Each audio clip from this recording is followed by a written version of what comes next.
special. Let's hear from my friend Dave. The campus is beautiful. For me, nature is my church, and I love being outside. We live by the Bark River, and it's calming. It just calms my soul. I just love it. A lot of the people, I'm talking about 100-year-old people, 90 years old, say they credit 3 pillars with living longer.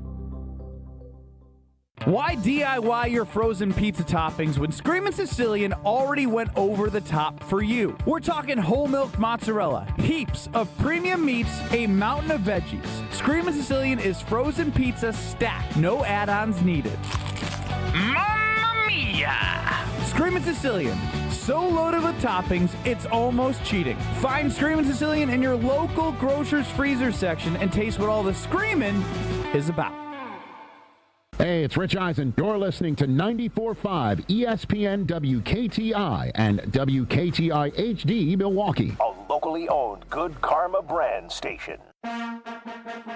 It's finally game day. Willis, another dart, another catch. It's Watson for the touchdown.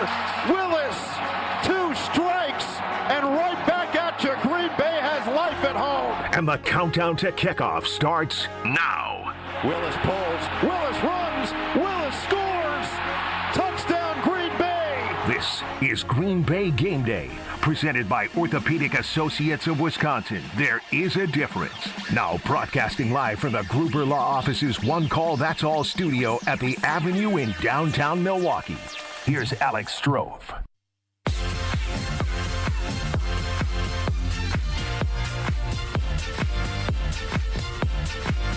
All right, away we go. The final week of the regular season. Green Bay Game Day is presented by the Orthopedic Associates of Wisconsin. There is a difference. Alex Strouf. Oh, it is a regular season game. Here, I thought it was a preseason game. That's my bad. Feels like a preseason game. I thought we were just doing this for a preseason game. It feels a lot like it. I mean, like, I'm excited to watch the backups. Am I really excited? That might not be the right word. Are you really excited to watch Clayton Tune? That might not be the right word. Alex Strouf, Gabe Neitzel, Super Bowl champion Bryan Bulaga, ESPN's John Anderson with you on this Sunday, Week 18 in the NFL. It's Packers and Vikings here in the final week of the regular season, but it's like the junior varsity Packers at the Minnesota Vikings here on the Sunday as the Packers are locked into the 7 seed, so they're not playing anybody. We'll get an official list of inactives in about 90 minutes. Well, but the crazy part is, so Bill Huber had the report yesterday. So they're resting players, but if something happens to Clayton Tune, which it could against a very good Vikings defense, Brian Flores loves to blitz, could confuse the young quarterback, especially with some backup offensive linemen in there. If something happens to Clayton Tune, suddenly Jordan Love is going to play. They did not elevate Desmond Ridder, and it seems like Malik is, well, again, Huber said yesterday, he had a source telling him that Jordan Love is the backup quarterback. Yeah, so LaFleur talked about it, and we'll talk to Jason Wilde about this in the 10 o'clock hour, but LaFleur talked about it a little bit, and with Malik Willis dealing with the shoulder injury, it seems they're more confident in the availability of Love than Willis. It's a cluster, you know what. I want to go to Bryan Bulaga right away, because this is a rather abnormal situation. If you're resting starters in the final week of the season, at least in Green Bay's history, it's typically because they're the number 1 seed, and they get a double bye almost. This is a team that is dealing with a 7 seed. They know they're going on the road next week. They don't know where yet. It'll either be Chicago or Philadelphia. So it's kind of a, hey, you're so beat up, you've got 15 players on injured reserve. You might as well just try to get a little bit healthier before you go on the road next week. Bryan, just a weird week for the Green Bay Packers in the regular season finale. Yeah, it's a very weird week, and I mean, I'm kind of with you guys. I'm not too sure how excited I am about preseason football in the last week of the season. Like, I'm just being honest with you. And why it kind of confuses me, and it's odd, is because you're on a 3-game skid. You're on a 3-game skid. You've played not very good. Like, let's just be real about it. You haven't played well. You've lost football games. You just got blown out by Baltimore at home. Would be nice to maybe get some positive momentum going and play guys and try to get something positive going in your direction going into the playoffs, where, again, you're the 7 seed again. You got to go on the road again, and you're probably going to go to Chicago or Philly, whoever it may be, right? I don't know how it's all going to play out or stack out. I haven't done my ESPN playoff calculator thing where you could pick all the, win, loss, whatever. But regardless, you haven't done anything very good in the last 3 weeks. And now you're going to sit everyone and they're going to watch something not very good happen again today. I mean, let's just call it what it is. And then you got to take all that 4 weeks in a row, taking losses, and then try to think, okay, well, that really wasn't real what happened the last 4 weeks. Now let's go on the playoffs. Let's go on the road and win a playoff game against teams that have been winning. And they feel good about themselves. And they've played their way into the 2 seed, essentially. I don't know if Philly feels good about themselves. They're winning football games. I don't know if Philly feels good all season long, the way everything's kind of played out in Philly. I'll put it this way. I'd rather be in Philly's situation than in our situation. That's true. I would rather be hosting somebody coming to Lambeau next week than going somewhere. I mean, I'll just put it that way. Like that's just the way I kind of look at it. So I'm not saying you need to play starters all game, but give them a half of football to go out there and show that, game speed and things like that. And just to kind of get their feet back underneath them before they go on the road and play. I just think sitting all your really top players that haven't played in a while, man, I don't understand how then you feel ready to go play a playoff game next week. It just doesn't make much sense to me. So I guess I'm not totally excited about today's game. Yeah, excited certainly isn't the right word. Jordan Love has not played since the first half of December 20th. The Packers haven't won since December 7th. If they lose today, that would be over a month since their last victory, as they will likely play. It will be the 10th, 11th, or 12th next week, depending on when their playoff game is scheduled in either Chicago or Philly. And to your guys' point on Philly, it hasn't been pretty, but if they win today in Washington and become the 2 seed, that will be 4 straight victories for Philly, as Green Bay could be dealing with 4 straight losses. So a little bit different what those two teams are looking at. John Anderson, preseason football in January. Here we go. Yeah, and I asked my wife, and they won't let me come to book club, so I'm going to have to watch. What was the book? Yeah, what are we reading? Could you gotten the Cliff Notes or just looked at the Wikipedia synopsis to kind of join book club? No. I'm up to speed. That's the thing too. I'm ready to go. They just won't have me. Oh wow! They're like, no, you got to watch the game. So, to sort of Bryan, since he's the athlete here, it's cool that some guys are going to earn their varsity letter today, which is nice. They're going to get out there and take care of business. I like that they're still charging regular season prices, so that part's always super fun to watch. The question I have for the Packers is to what end, okay? Because, Alex, you said there's 15 guys on IR. Mm-hmm. Okay, well, they're not coming back, right? So that's not really you can't get those guys healthy enough to come back. That doesn't matter.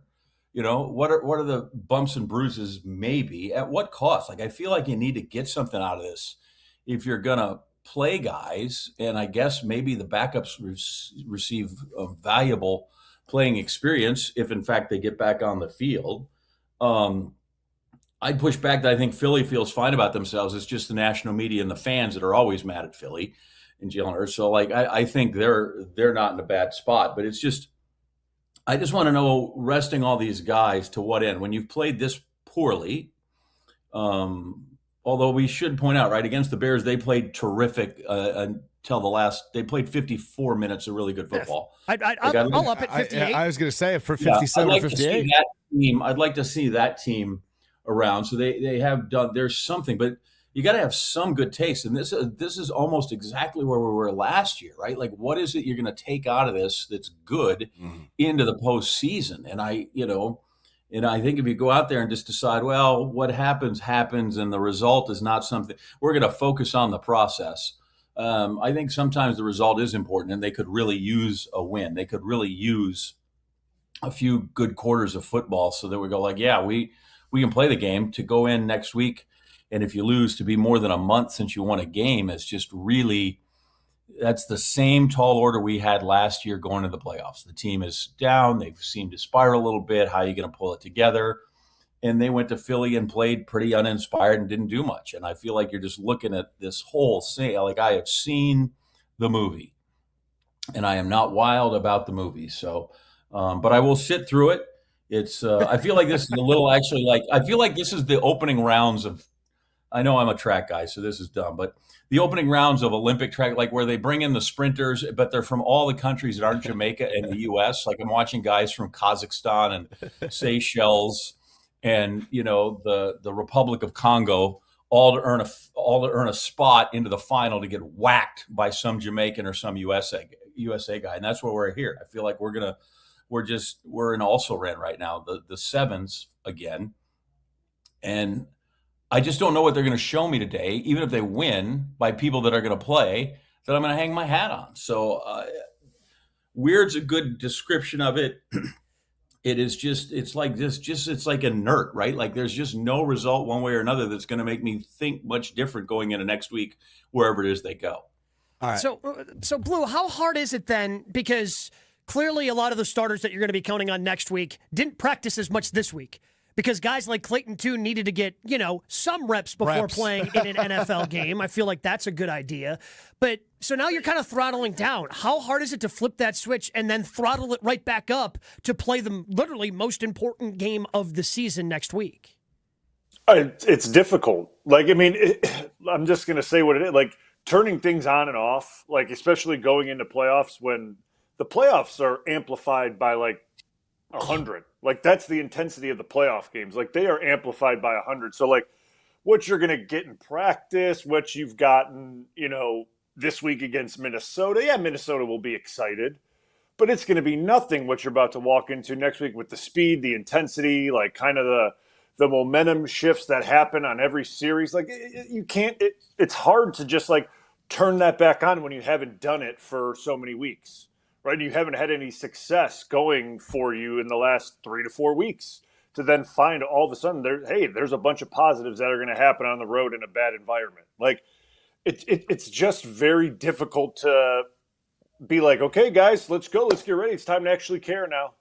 It's time to care. I mean, yes, everyone's professional. The guys are pros and they know it's playoff time. But when your body hasn't been out there doing it, right, and you haven't really felt the speed of the game or the physicality of the game, then to tune your body into getting ready to go and do that against a good team like Philly, or say it is Chicago, and you got to go back to that snake pit again and try to get a win. I get we'd probably rather see Chicago, but Chicago's going to feel really good about themselves too if they get the 2 seed, and you got to go play them again. They're going to feel really good about it. So it's that's why to me, I just feel like getting some snaps for these guys that aren't man, they're hanging on by a thread right now, and the only way they can play next week is if they get sat down this week.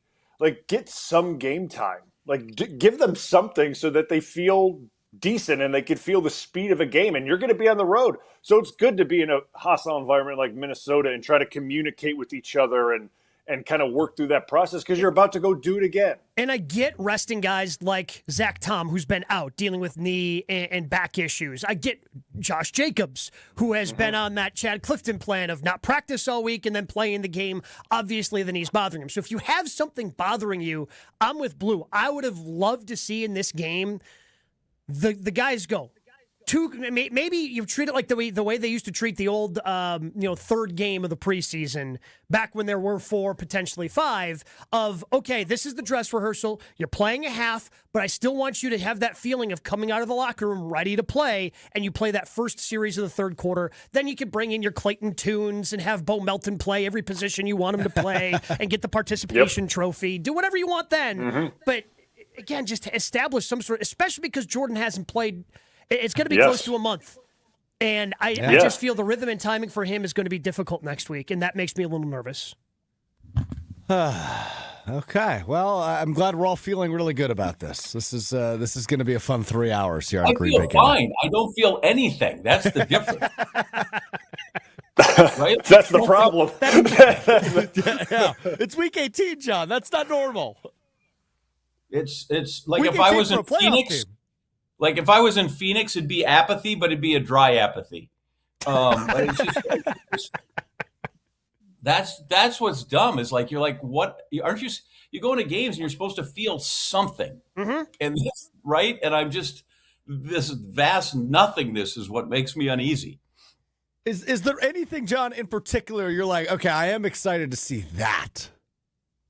Well, yeah, like hopefully a random Viking gets hurt or something. That'll be fun. But yeah, like I would like to make their life miserable if possible, you know. But yeah, there's just, and I do feel sorry because you can play all the backups. So then there are some starters who guess either like, yeah, no, you get to play today. Yeah, you have to, you have to go in there, and you're like, okay, I got to go give my best effort. And it's not that anybody else won't, but you're just at a different caliber. You're playing next to people that you're not used to playing with. So those guys, in a way, have a chore as well, because you feel like, okay, I got to make sure that I'm on my P's and Q's. I might have to pick up all these other guys that might not know what's going on. And I feel like that's a heavy burden to the guys who are going to be forced to play. The debut of Trayvon Diggs, who was signed on New Year's Eve, the former all-pro cornerback from Dallas, who has allowed a perfect passer rating in his direction the 9 games he's played this season in Dallas. He was signed on New Year's Eve. He will go today for Green Bay. Any excitement there for anybody? Crickets? Okay, very good. I mean, like, okay, so like to John Willie Buchanan's number. That's what I can't believe that. Yeah, this is the John's point again. What are you really going to get a good look on him when half the guys around him may not even be the guys that are starters, right? Like he may not have protection from McKinney, or he may not have whoever around him. Like, what are you really going to learn about him? Like, it's just, yeah, I mean, I don't know, man. Like it's like week 2 of the preseason. That's how I feel about it. Like that's. And it's kind of, I mean, maybe this is what the new NFL is, right? Like with this extra game and this many weeks, and then they want to do another one. Say they add another game, who's really going to care about next week? Like, absolutely no one really cares about this week. Now, who's going to care about the next one? It's unbelievable. So, like, I don't know, man. Like, yeah, it's good experience for some guys, but at the end of the day, like, you're essentially saying, we're good. We're good here. They have broadcast to the world by starting Clayton Tune that this game does not matter. Yes. The result of this game does not matter. Right? Brian touches on a big problem for the NFL. Look at the Eagles are resting their guy. They're not playing Jalen Hurts. Nope. There's a lot of this. So you've gotten this 17th game, which we all love. And like I said, we get to charge full price, whether it's in the stands or for rights fees. And once it's now done, because 17 allows more variables, right? The idea is that, more teams could be in it longer, but actually in some ways you separate people out much earlier. Like you just get this as a whole. There's a couple games, right? Last night was good with the 2 games, because who doesn't want to see who's going to finish 8 and 9 and win a division? That had me on that's always sexy, yeah. Even better, John. That game didn't decide anything. No. That didn't matter for anything. That division gets decided today by 2 teams that have nothing to play for and have already been eliminated. Hey, Tyler Shuck, go decide the division, man. The division is coming down. I have to watch the Saints-Falcons has more impact than any game going on this weekend. Although A-Rod's got himself a game. So there's a couple of them. But the rest, there's 7 games that matter, and there's 10 of them that people are like, well, I guess we can still gamble on that. But even that makes it hard. It's like gambling on the 4th preseason game. You don't even know who's going to be out there. Exactly. You have no idea. There's no prop bets. You can't bet on an over-under on a pass. I mean, it's like, who's even playing? It's unbelievable. So I think they've gotten themselves in a spot for sure that the 17th game is not going to be the best quality product. But you know what's going to fix that, John? An 18th game. Yeah. 18th game. I bet that'll fix it. Yeah. Although I was with a guy that an older NFL player earlier this week. And I did ask him, like, how on earth did you stay in camp for 2 months and play 6 preseason games, right? Like, you guys aren't old enough to remember that, but I can remember the old 6 preseason game schedule. But I do think to the number of guys that are on IR, right? 17 games. That takes its toll. That's why you get down there, and now these guys are depleted when it comes through. So I think all the things that the Players Association worried about with a 17th game have shown themselves more than all the benefits that the owners and the NFL thought were going to come from the 17th game. Mm-hmm. It's only been, 3 years that we've had this, 4 years? I don't know, whatever it is. But I feel like if you went back and looked at the cases that were made from both sides, that it has played out closer to what the players feared than what the NFL had hoped. Yeah. As they look at this thing, but it'll be great. I can't wait. I mean, since I can't come to book club, I'm gonna be really enthused when I watch it.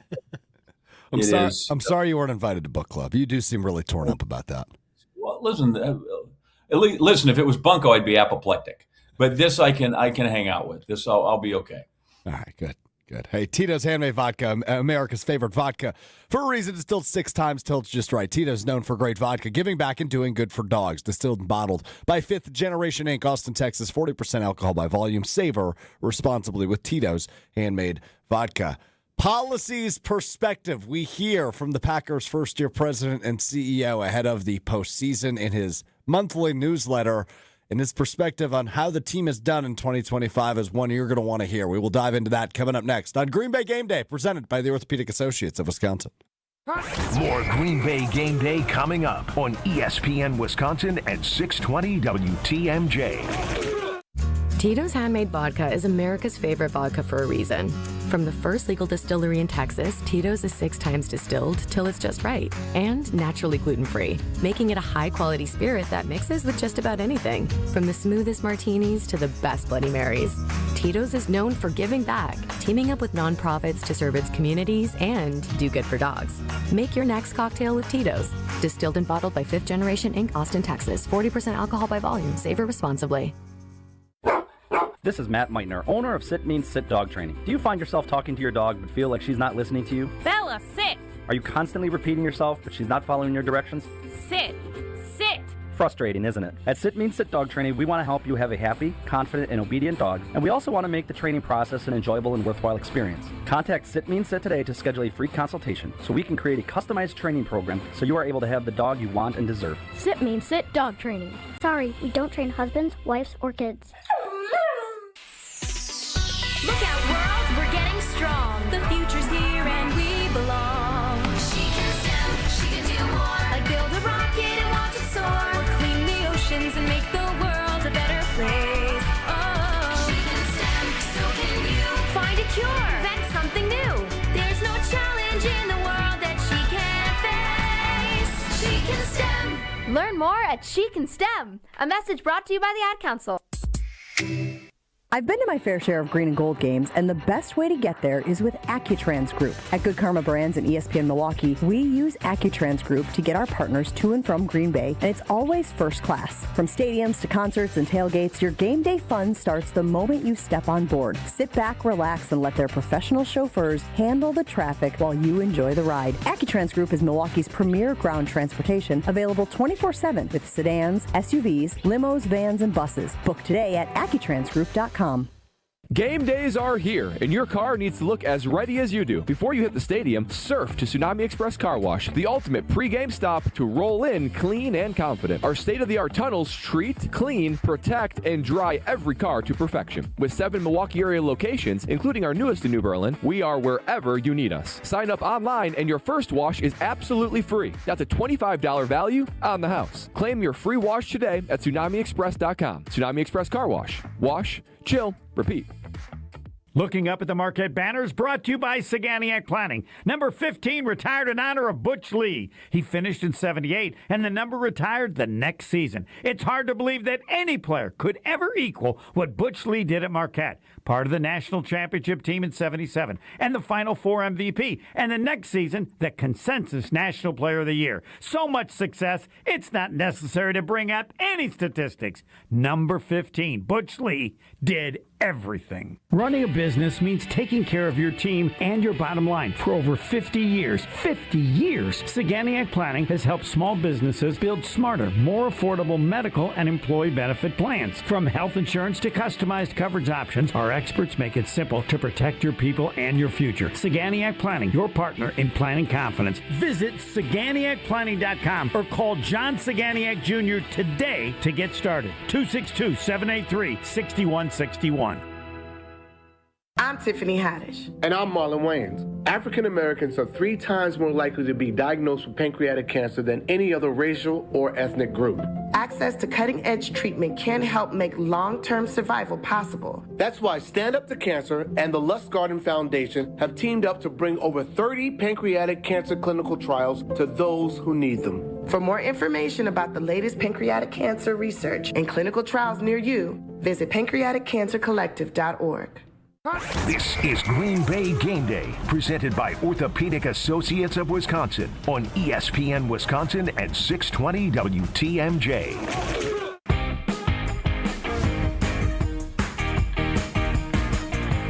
Green Bay Game Day is presented by the Orthopedic Associates of Wisconsin. There is a difference. Alex Strouf, Gabe Neitzel, John Anderson, Bryan Bulaga with you.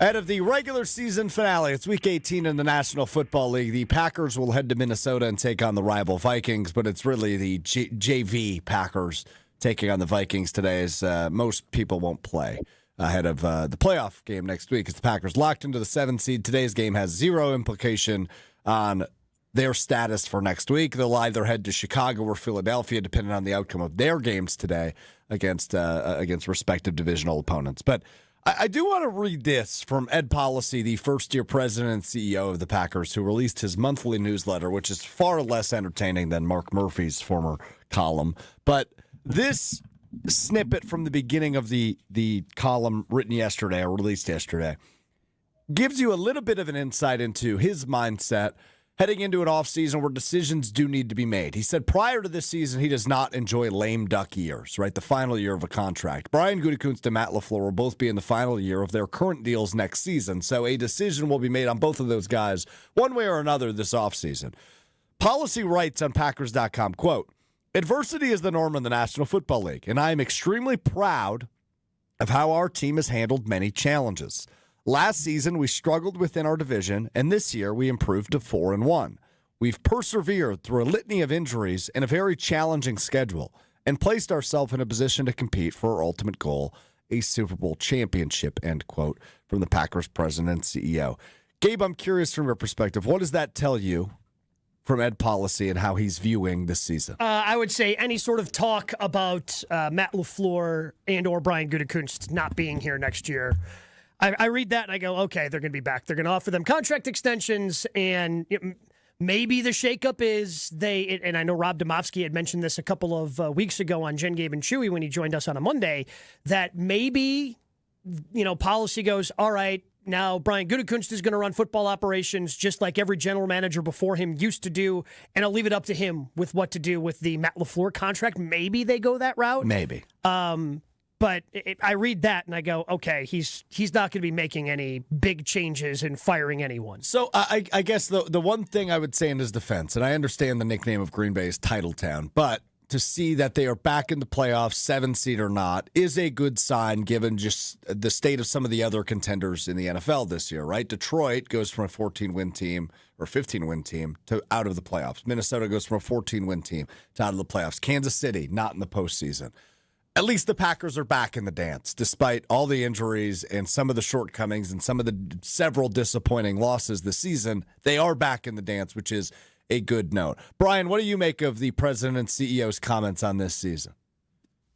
Yeah, I mean, I think I kind of agree with some of the things he's saying, right? Like, I mean, I think he's going to put a positive spin on a lot of what's happened this year. I mean, listen, I think without him, there's no aggressive move to go get Micah Parsons. Let's just call that kind of what that is, right? Like he's a reason probably why that move is made. He stamps that as good to go do it, and it gets done, right? I'm not too sure if that's a move that Mark Murphy makes, right? Like based on history, I'm just not totally sure if that's one that happens, right? So I think he is changing things, and I think it's, I think it's going to be for the better. I think it's going to take a few years to see, right? Like I'm not saying Mark Murphy did a bad job, but I think policies, obviously new thinking, a little bit younger, a little bit new school, and you'll see the changes happen as time goes on. Now, based on right now with LaFleur and Goody, I mean,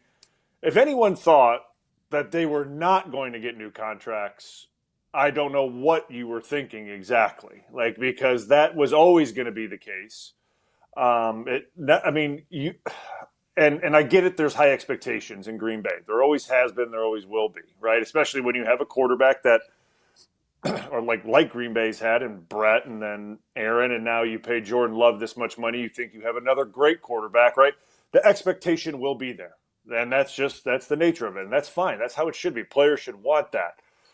I just don't think that you go ahead and fire coaches and GMs that continually get you into the playoffs. Like, that normally to me isn't something that you do. And I mean, you've seen teams that have done it in the past. Like, I don't know, the Chargers, they've done that. That hasn't worked out too well for them until probably this year. We'll see how they do in the playoffs, right? Then you saw the Bears do it with Lovie Smith. Well, they finally have worked that out this year, and it looks like Ben Johnson's the right guy to do it. So, like, you just don't go firing good coaches because you're mad that, I don't think he's aggressive enough on second down, or I don't like give me a break. Like, LaFleur's been a pretty consistent winner in Green Bay. Obviously, I have experience with him as a coach. Like, I really like Matt as a coach. I get some people may also say, like, I think he runs a soft program. Like, that has nothing to do with Matt. Matt doesn't run a soft program or anything like that. Like, that's all garbage. It's nonsense. It's not, it's not true. At least in my experience, right? And I can only speak on my experience. And then you go to the GM. No, you may not love his first round pick of 2020 or whatever. I don't even know when he was, when he took over in 2018, or you might have not liked his first round pick in 2021. I think we like his first round pick in 2020. I didn't at the time, but I like it now. Oh, it was Jordan. It was sorry. Jordan. It was Jordan. Yeah, that works out all right. Yeah, sorry. I don't remember I was gone, so I have no idea. It didn't matter to you. So it did not matter to me one bit. And nothing to do with me. But, like, that doesn't mean he hasn't done really good things and brought in really good players and assigned really good players and drafted really good players in rounds 2, 3, and 4. So if we're just judging it based off of, like, just raw emotion, like, we're just gonna, how am I feeling right now? We're the 7th seed. We should be better. Let's move on from them. And who are you gonna go find? Who are you gonna go get? Like, that's my biggest question is always, who are you going to go get? And then if that fails, then you're just in this repeat cycle again, right? Then you're looking like Chicago or like whoever, where it's every 3 years you're just canning them and moving on and trying to find someone that sticks. And to me, like, that's not good. Consistency to me is more important than, like, instant, like, we need to be the 1 seed or we need to have 14 wins a season. That's, like, to me, that I just don't like that. I think that thinking is a little short term, and to me now with a new president, with this GM and LaFleur, I think good things can happen. So, like, I'm with him on that. There are positives. There's some negatives, obviously, but I think there's more positives with the way these three can work together going forward than anything. I mean, that's just my opinion on it. 15 guys on injured reserve doesn't help entering Week 18. John, no. Yeah, that doesn't help. No, it doesn't. Same number as 2010, though. I'll just point that out. John Anderson, Ed Policy. Carmen's son, as you like to refer to him as occasionally. I don't know that I've done that. Anyway, I will push back. Like, you're right on the Vikings and the Lions. And I worry about that. I'm around enough Bear fans that are like, they are tooting their horns. And I'm like, okay, but can you do this for 3 decades as opposed to a couple years? I will push back. I don't think the Chiefs go in that category. I'll take the Chiefs' run of the 3 Super Bowls in 5 years and go to I'll take theirs. I agree. Yeah. I get that they missed, but I don't think that's quite like the Vikings missing or the Lions missing this year. I'd be happy for a while if we could put together that little run. I do think your policy is clear, and I think Brian's right. Like, I don't know that anybody thought they were going to be fired. Anybody's going to get fired here. I do think what becomes curious is how long is that extension? Do you tack on a year for everybody? That tells you then you're on notice, correct? If I give you 3, then it tells you you're in charge. And you get to stay in charge for a while. So I think that becomes a really important signal to the organization, to the coaches, to the players, everybody else of what they're thinking. So that of all that, I think, is what's going to come out of that we need to mostly look at. I do think people get into this, we haven't done enough. I mean, people are mad at Mike Tomlin now because all he does is win and they're going to be 9-8 again. And you're like, okay, but the flip side of that can be ugly because 3-13 and trying to dig out of that for a long time is trouble too. So I like LaFleur. I would have liked to have seen some progress made here because aside from injuries, yes, which of these guys, since they beat the Cowboys and narrowly lost in San Francisco, which of these guys is appreciably better this season right now than they were in that game? Is Jordan better? Yes. Is Dobbs better? No. I want to let's measure that. And if there's progress made there, even though the record now the injuries as a whole kind of drops off, do I feel better about all those guys that had all that potential coming out of Dallas, coming out of San Francisco? Do I feel the same way about them? Yeah. Are they better than they were then now? And some of the guys I say yes, some of the guys I'm like, I don't know. There are some persistent things that I think after a couple years, like how do you not get the special teams things straightened out, especially with the value you seem to have put on Rich Biasachi? Some of those things I do think need examining. But I do think the leadership group they have, Policy, Gutekunst, and LaFleur, are three guys that, Policy for sure, but I don't think those are guys that I give up on. I think those guys still have the capability to put that team, team, where we would like it to ultimately be. I totally agree with that point. I've probably been maybe too stern of a LaFleur defender at times, but I do believe that's a guy you could win a Super Bowl with at the helm, coaching this team, despite some of his shortcomings, especially shown this season. But I would be shocked.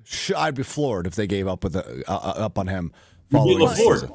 I'd be LaFleur. And again, it would be something that this organization's never done. Moving on from a coach that has made the playoffs. You think of the ones that they've made, again, so Holmgren left on his own accord. Yep. So then you bring in Ray Rhodes. Missed the playoffs. He's gone after a year. After that, you have Sherman, who goes 4-12. Then he gets unceremoniously fired. And then Mike McCarthy missed the playoffs back-to-back years, and he got fired with 4 games left of that second season of not making the playoffs. Which that was super uncharacteristic at the time, too, an in-season firing. Yeah. I think that's the only time they've ever done it. Even though we all knew Big Mike's time was coming.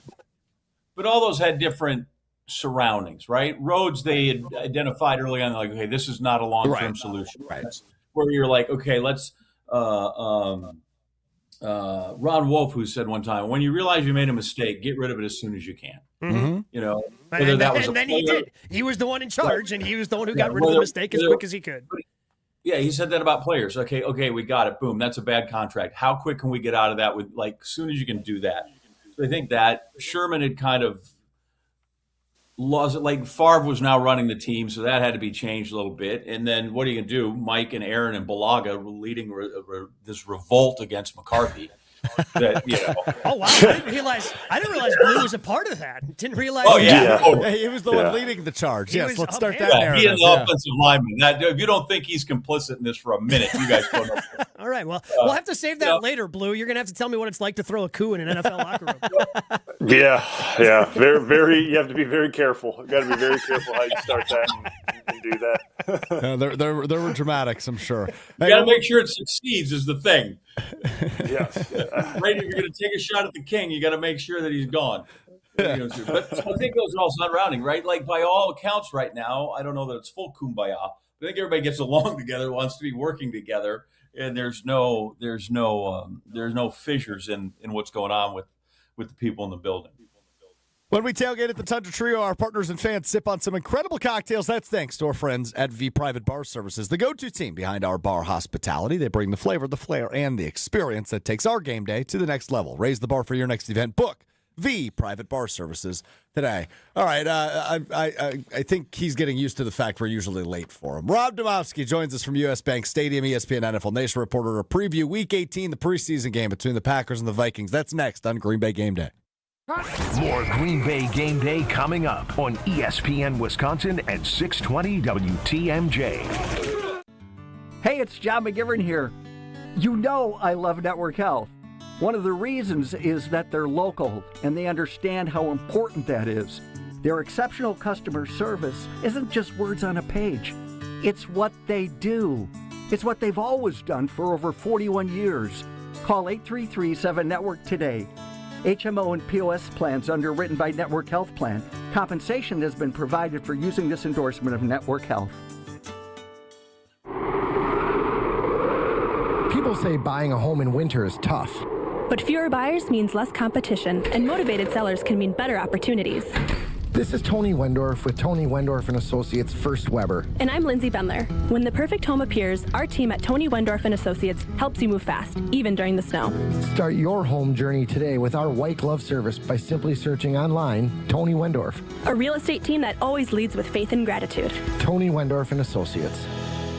Hey football fans, get ready for kickoff with homemade party must-haves this week at Sendik's. Start with delicious dips, guacamole, pico de gallo, potato chips, and popcorn. Score big with over 20 varieties of homemade sausage and gourmet burgers. Then, stop by Sendik's Deli for homemade salads, side dishes, and even pinza pizzas. All made from scratch every day.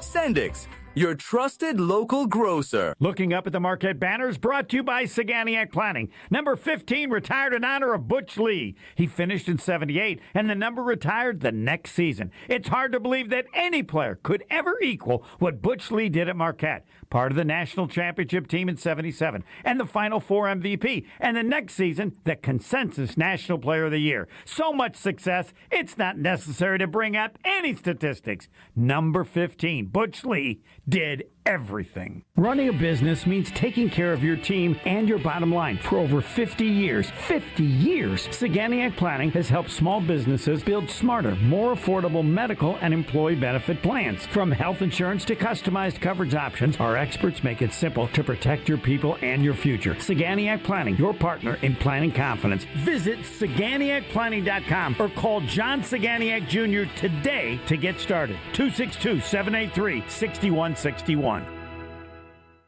Potawatomi Casino Hotel wants to extend a sincere thank you to our guests and bingo players. With your generosity, this year's Heart of Canal Street event raised more than $700,000, helping 30 children's charities across southeastern Wisconsin. For more than 30 years, Heart of Canal Street has partnered with hundreds of local organizations to give children safe spaces, resources, and opportunities to thrive. Thank you for sharing your heart. Learn more at potawatomi.com/heart. Whether you're hitting the road for the holidays or heading up north to see family and friends, make Higher Love Cannabis Company in Menominee, Michigan your first stop. Just across the Wisconsin border, Higher Love offers award-winning, organically grown products that you can trust, plus new incense, apparel, and holiday-ready gifts. Fuel your trip, stock up for the season, and don't forget to grab a photo with Sasquatch while you're here. Your perfect holiday stop is waiting at findhigherlove.com/CBD. Homer here with a message about 3 Pillar Senior Living Communities located on a serene setting along the Bark River on 300 gorgeous acres. 3 Pillar Senior Living Communities is a top-ranked full continuum community. Active adult, independent living, assisted living, memory care, skilled nursing, and rehab. 3 Pillars, the hands-down choice for you or your loved one. Been there. Know people who live there. They love it. You got to go to Dousman and see it in person. Get all the info on 3 Pillars at 3pillars.org. This is Green Bay Game Day, presented by Orthopedic Associates of Wisconsin on ESPN Wisconsin and 620 WTMJ.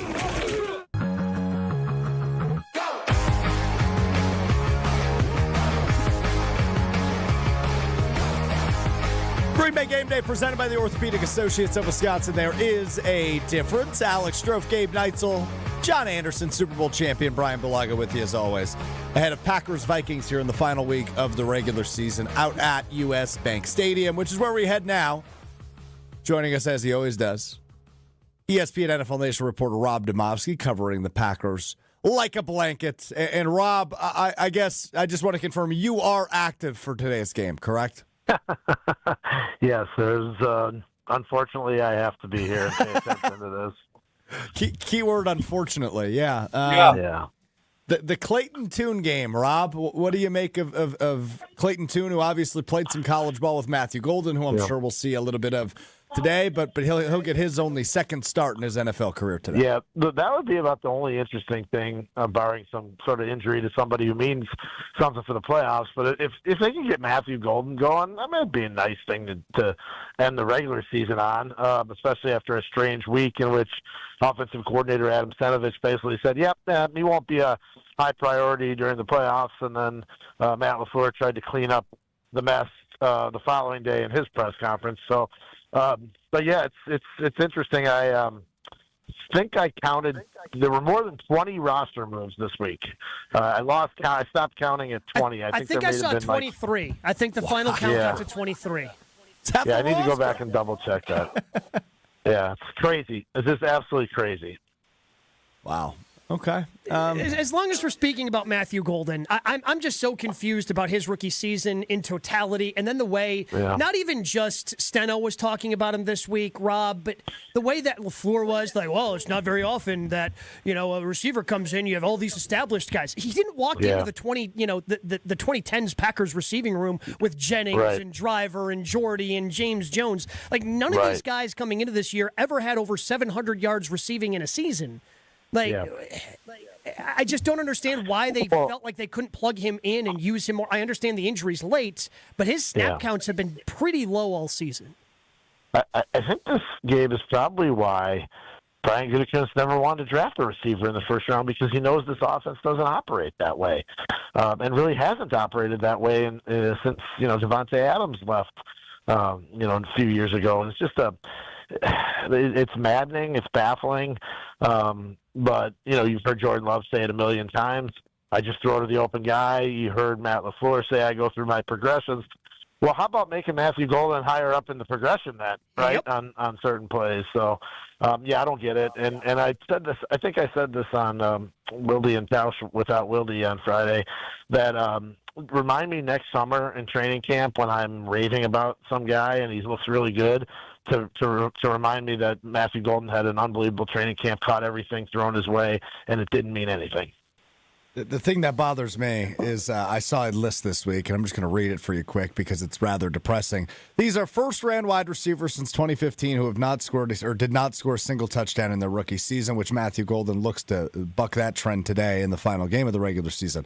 Kevin White in 2015, Josh Doxson in 2016, Laquan Treadwell, who some remember, the former Viking, in 2016, Cordy Davis, John Ross, Mike Williams in 2017, Kadarius Toney in 2021.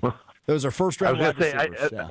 I was going to say John Ross had to be on that list. That guy was like a top 10 pick, right? Yeah, number 9 overall in 2017. Yeah. But it's not a good list to be on, and I don't know that it's any fault of Matthew Golden's. I really don't. I don't either. But it's just strange, Alex. Just a depressing trend nonetheless. John, go ahead. Well, I was going to say people are still impressed by John Ross's speed, and he would get signed tomorrow by somebody because how fast he is. That's why it was the first time, and I agree with Robin. It's kind of the old, right? You hear coaches say all the time, we teach a bunch of stuff, but the important stuff is what you emphasize. And so they have all these guys, and I don't know that they've emphasized Golden. And so to your point of his production, would you say it's disappointing or not? I don't know, because I don't know that they've emphasized him in the least to go ahead and do that. Now, maybe in the parts of practice we don't see, in the room they've decided he doesn't deserve that kind of attention in the offense, but it does seem like maybe since you're after him, you should give it a shot to see if he can handle that, which is what I find.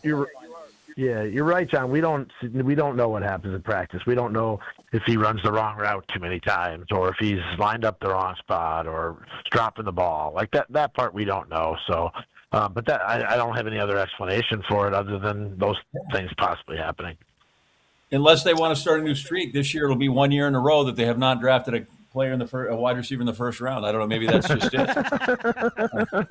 Start to count. Yep. So, John, not John, sorry. Rob, gosh, sorry. Go ahead, John. My bad. Yeah, I want like what do you functionally do with Clayton Tune? I feel like this could be a game that could be over in 2 hours and 12 minutes. Yeah, a lot of that. But who's going to run the ball? I guess, right? I mean, you have Emmanuel Wilson and Chris Brooks. They didn't elevate anybody on the running back position. Strong, right? Pierre Strong, that's his name on the practice squad. He was not elevated. So, yeah, it's going to be bizarre, man. And I mean, you just look at Clayton Tune's last and only start. I get it. It was as a rookie for the Arizona Cardinals, but he was 11 of 20 with 2 interceptions, a lost fumble in a 27-0. I think it was 27-0 loss to the Browns. So I don't have a lot of expectations other than perhaps the game will go quickly if they run the ball a bunch. But the offensive line that they're going to start is not exactly a starting all-star offensive line either. So it's going to be hard for him to function. I assume the Vikings are going to play most of their healthy players.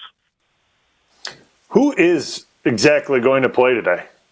Like, who is and who isn't going to play today? Well, I guess is my question. Like, yeah, here's the thing. Like, you have to dress 48 guys, right? And so you have 53 plus 2 practice squad elevations. So you can only, make, 7 guys inactive. But that doesn't mean that guys won't dress and not play. I mean, we'll just start on the offensive line.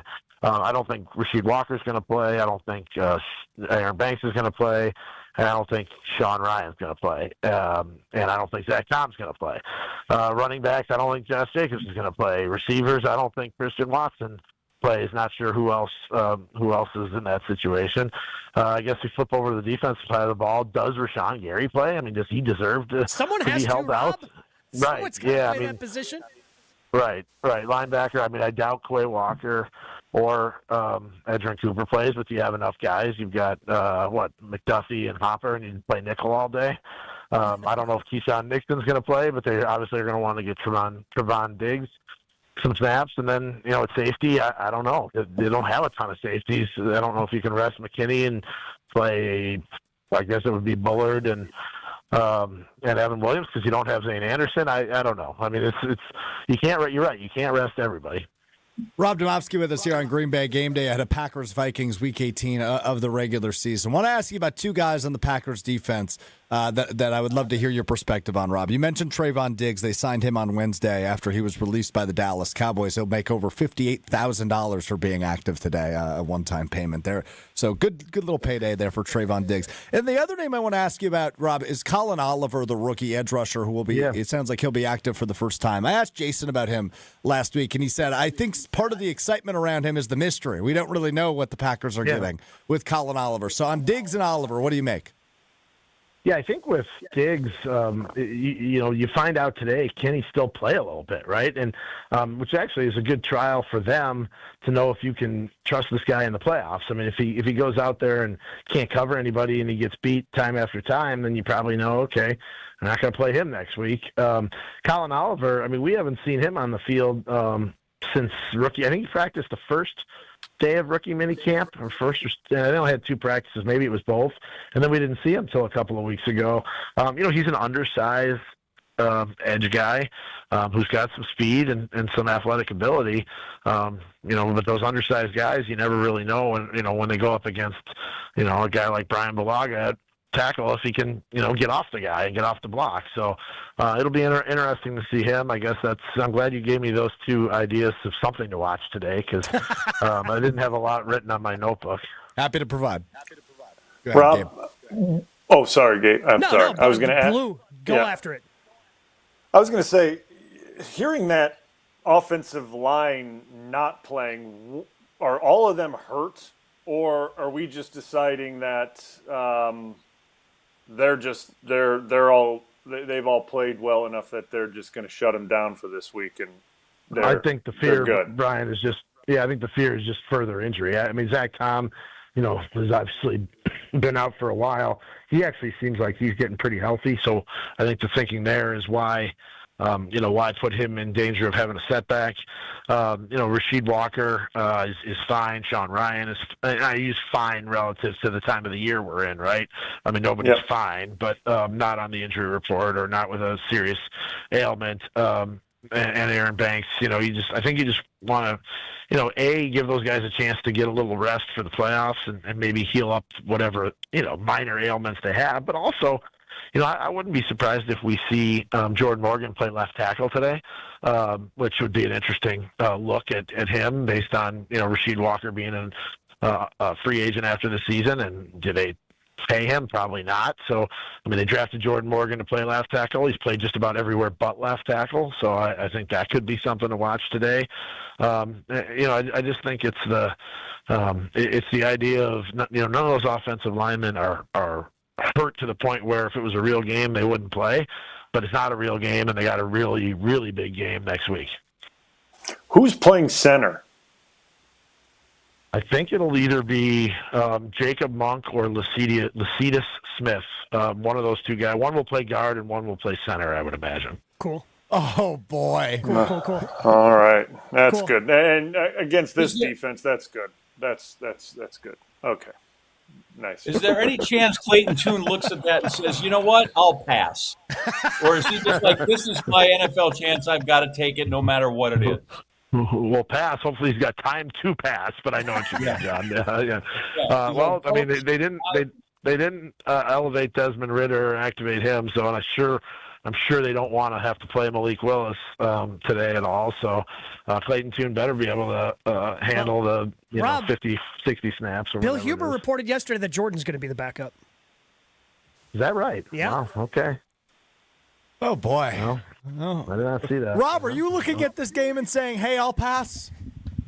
I normally take pretty detailed play-by-play notes during games, down distance, personnel, all that stuff. I'm going to have a hard time with that today. I really am, because I don't think I'm going to use any of that stuff. Right. I look forward to reading whatever your game story is from this one, because it's... Well, I don't actually. I'm going to give you a heads up here. I don't think I have one, because I'm pretty sure normally we file something right at the gun that's a quick hitter, 350-word takeaway. I'm pretty sure that about a week or so ago, I did something that is running tonight.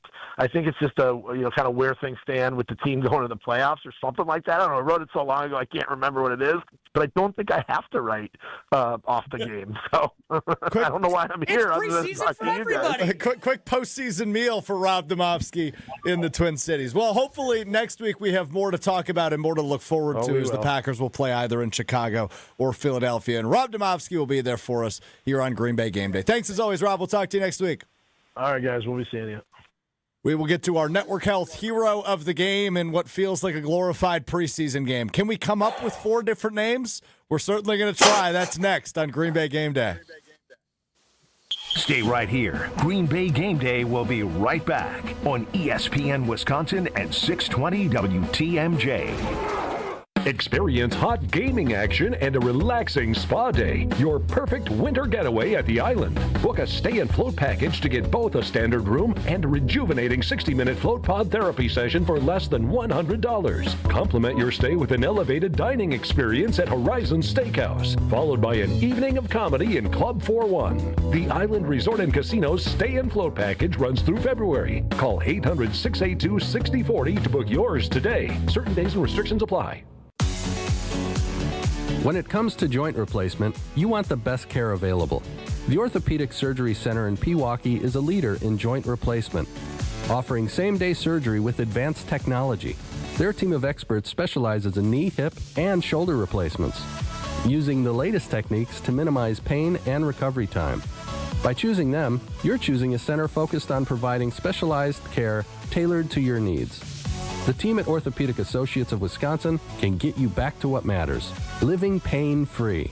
And their prices are more affordable than urgent care or the ER. And they'll send a full report to your primary care doctor. Why wait at the ER? Walk in to Ortho ASAP for faster, more affordable care. Total joint replacement. There is a difference. Visit orthowisconsin.com. That's orthowisconsin.com. I've been to my fair share of green and gold games, and the best way to get there is with AccuTrans Group. At Good Karma Brands and ESPN Milwaukee, we use AccuTrans Group to get our partners to and from Green Bay, and it's always first class. From stadiums to concerts and tailgates, your game day fun starts the moment you step on board. Sit back, relax, and let their professional chauffeurs handle the traffic while you enjoy the ride. AccuTrans Group is Milwaukee's premier ground transportation, available 24/7 with sedans, SUVs, limos, vans, and buses. Book today at AccuTransGroup.com. Is mud calling a timeout on your ride? A Tsunami Express car wash membership is your winning play. Get unlimited washes, fast lane access, and free vacuums every visit, all for less than $1 a day. With 7 Milwaukee area locations, including the newest spot in New Berlin, keeping your car in prime time condition is a total touchdown. Whether you're tailgating, heading to the stadium, or just cruising around town, make sure you roll up looking like a champ. Become a member today at TsunamiExpress.com. Tsunami Express Car Wash. Wash, chill, repeat. Teachers are dynamic leaders, shaping a new generation. They bring a variety of perspectives from diverse backgrounds, innovating how they teach to prepare students for our fast-changing world. Achieving this takes skill and expertise. They're tireless explorers, creatively discovering a universe of solutions, telling stories, experimenting, inspiring, mentoring, connecting cultures, and connecting with each other. Leading by example. Experience the unique joy of helping students thrive. Teaching is a journey that shapes lives. Are you ready to begin? Explore teaching at teach.org, a campaign supported by the U.S. Department of Education, teach.org, and 1 million teachers of color. Hi, I'm Darren College. Are you aware that veterans die by suicide every year at a rate 4 times higher than those who died in combat? If you or a veteran in your life is struggling with work, their health, or home life, reach out. Together, we can help. Go to reachoutwis.org. We're here for you. This project is funded in part by the Advancing a Healthier Wisconsin Endowment. reachoutwis.org. Welcome back to Green Bay Game Day, presented by Orthopedic Associates of Wisconsin on ESPN Wisconsin and 620 WTMJ.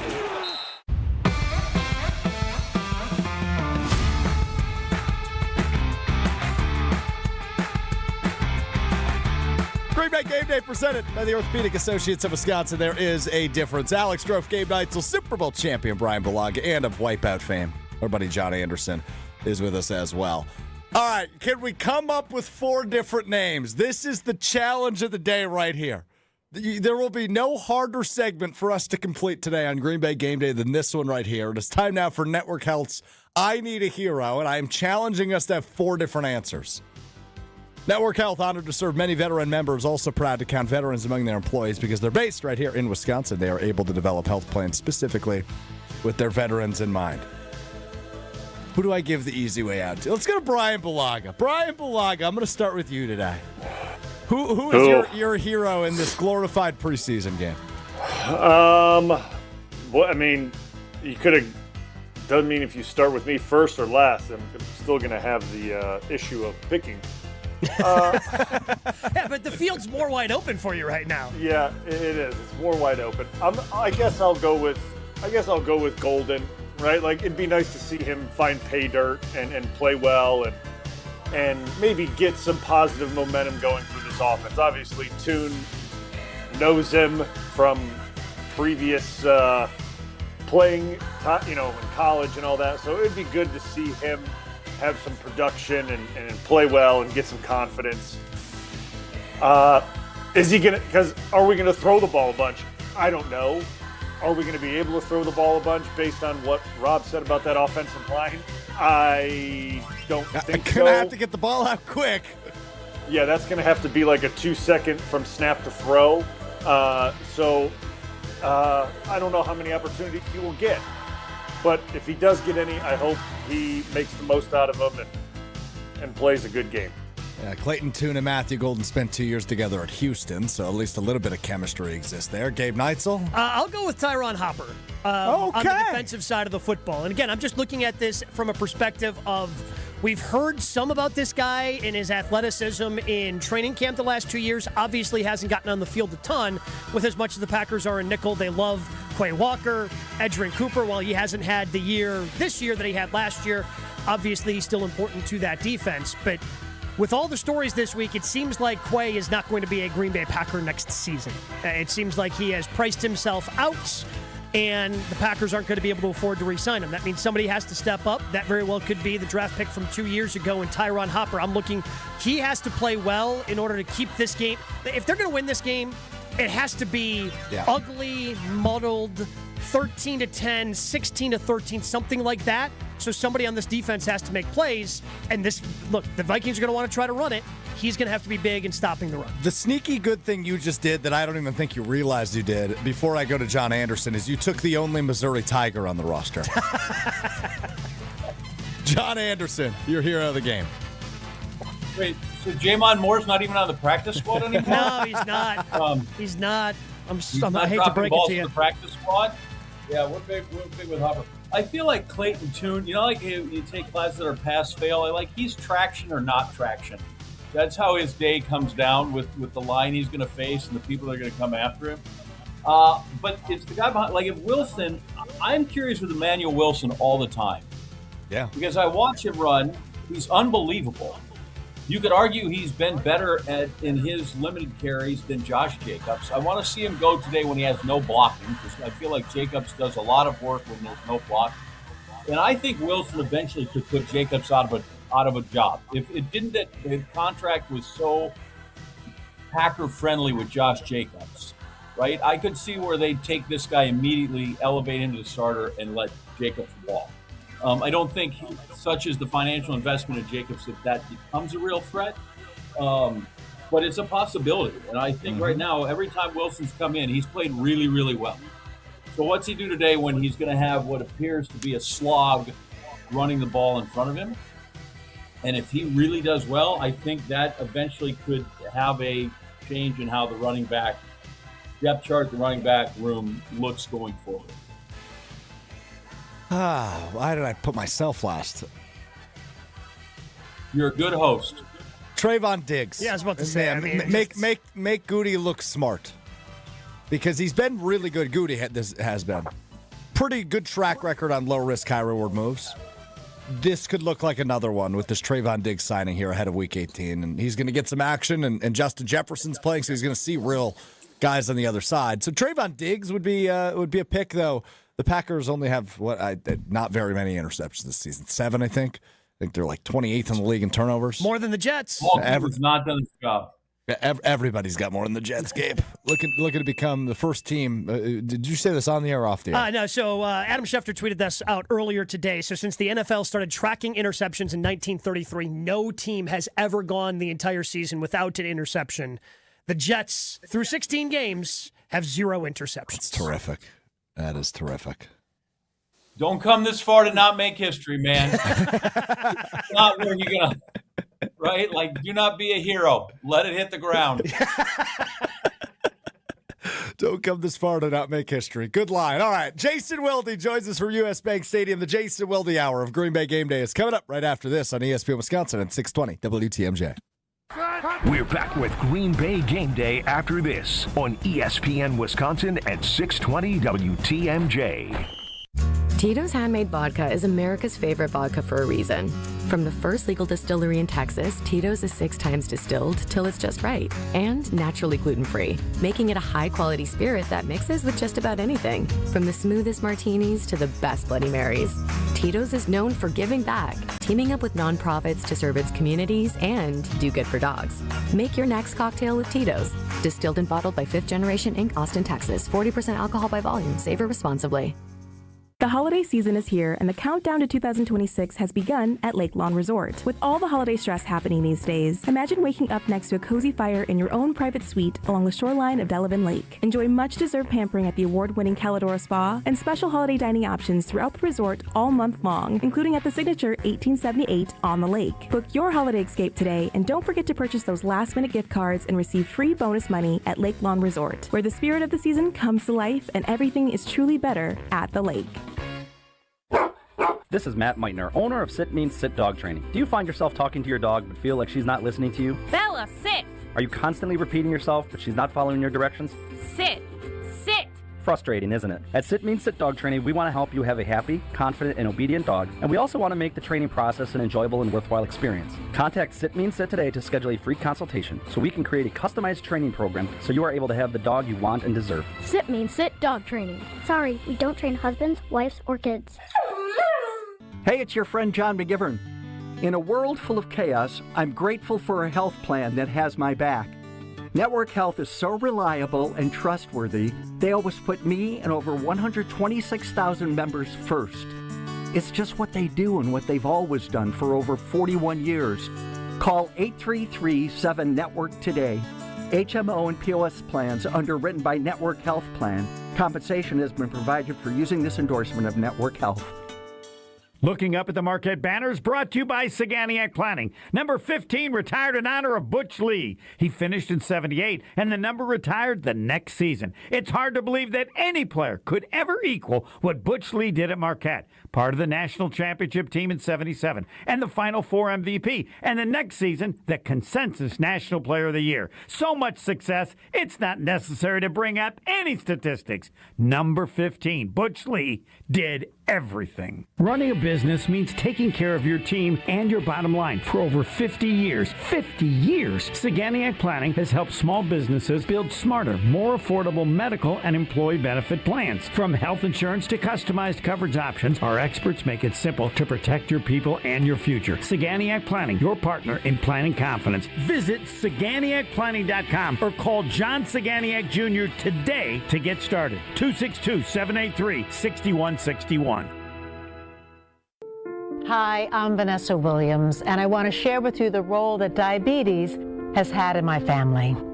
I lost my grandmother at the early age of 64 due to complications with diabetes.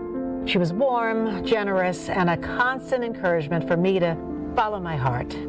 Did you know that African Americans experience chronic kidney disease at a rate that's 25% higher than white Americans?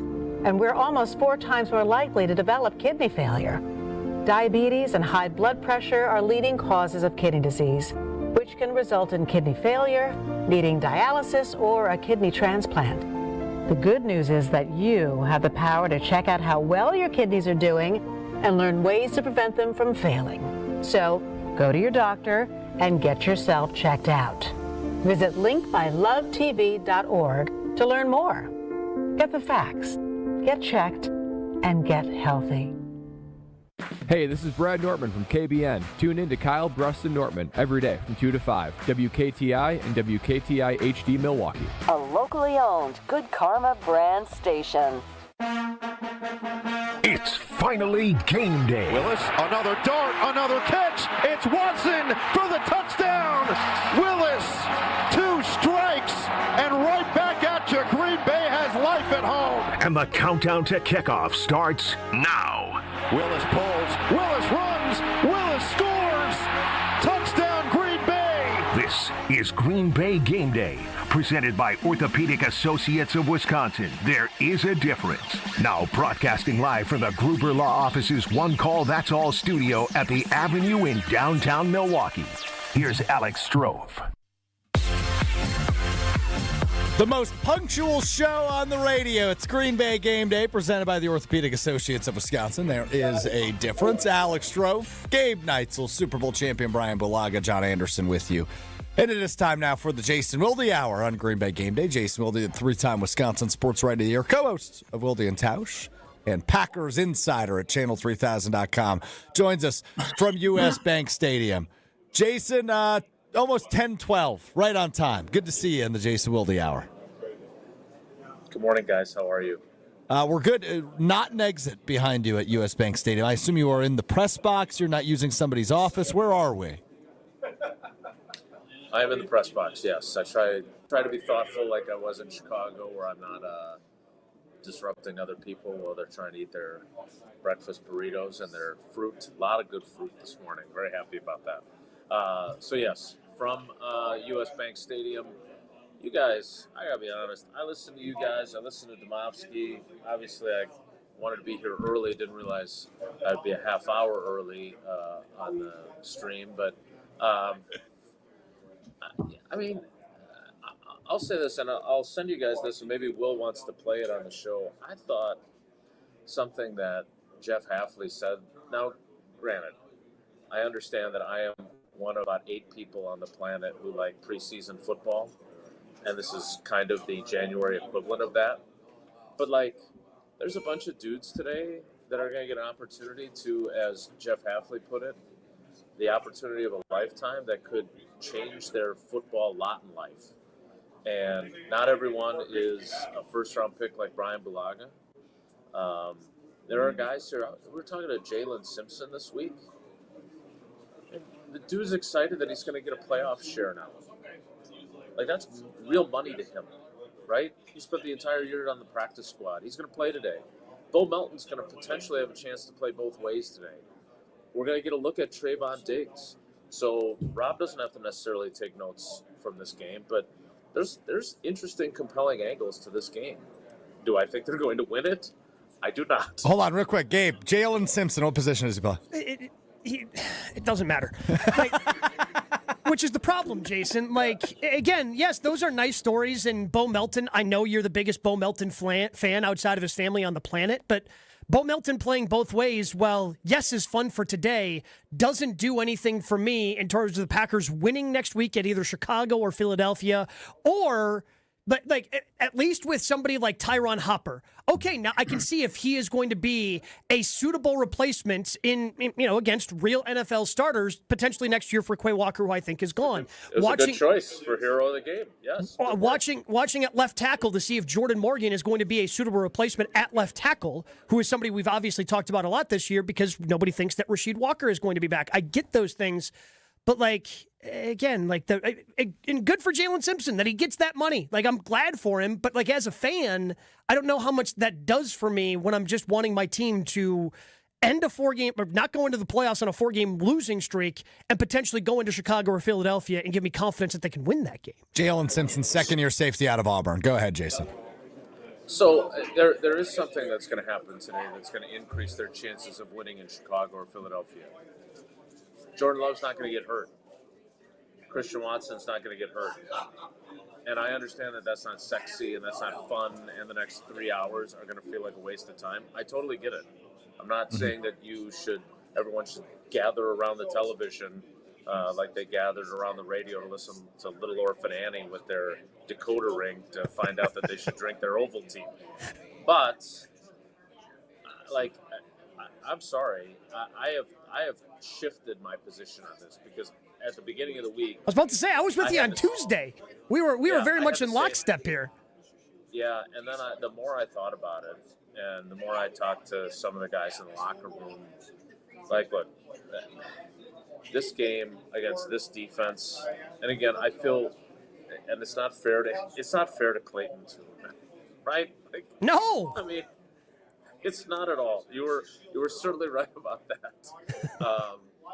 As Tausch likes to say, even though he's quoting the wrong movie and the wrong character in the wrong movie, good luck, which is supposed to be Liam Neeson, I think, but it's not really. It's not. I think it's the villain. Correct. That actually does that. That is the villain in the movie, yes. The bottom line is he's getting put in a tough spot. And the only thing that I look at today that they cannot allow to happen is to have to play one of their either Malik Willis, who has 2 injuries, or Jordan Love, who is now fully healthy, and keep him off the field. And that whole thing, I understand they had to juggle the roster, but my criticism of this game is that they did not promote Desmond Ridder. Correct. Yeah, agreed. I just, with this defense, I don't know enough about Clayton Tune to know if he's elusive enough not to get hurt against this defense. Yeah. Because Brian Flores isn't going to come in here and go, well, we should be nice to this poor Clayton Tune fellow because he's not ready for what we're about to bring down upon him, right? And so, to me, that's the one thing. Like, if they get out of this without having to do that, I don't even know what they would do. Like, would they just have Love hand off? Like, how would they approach it?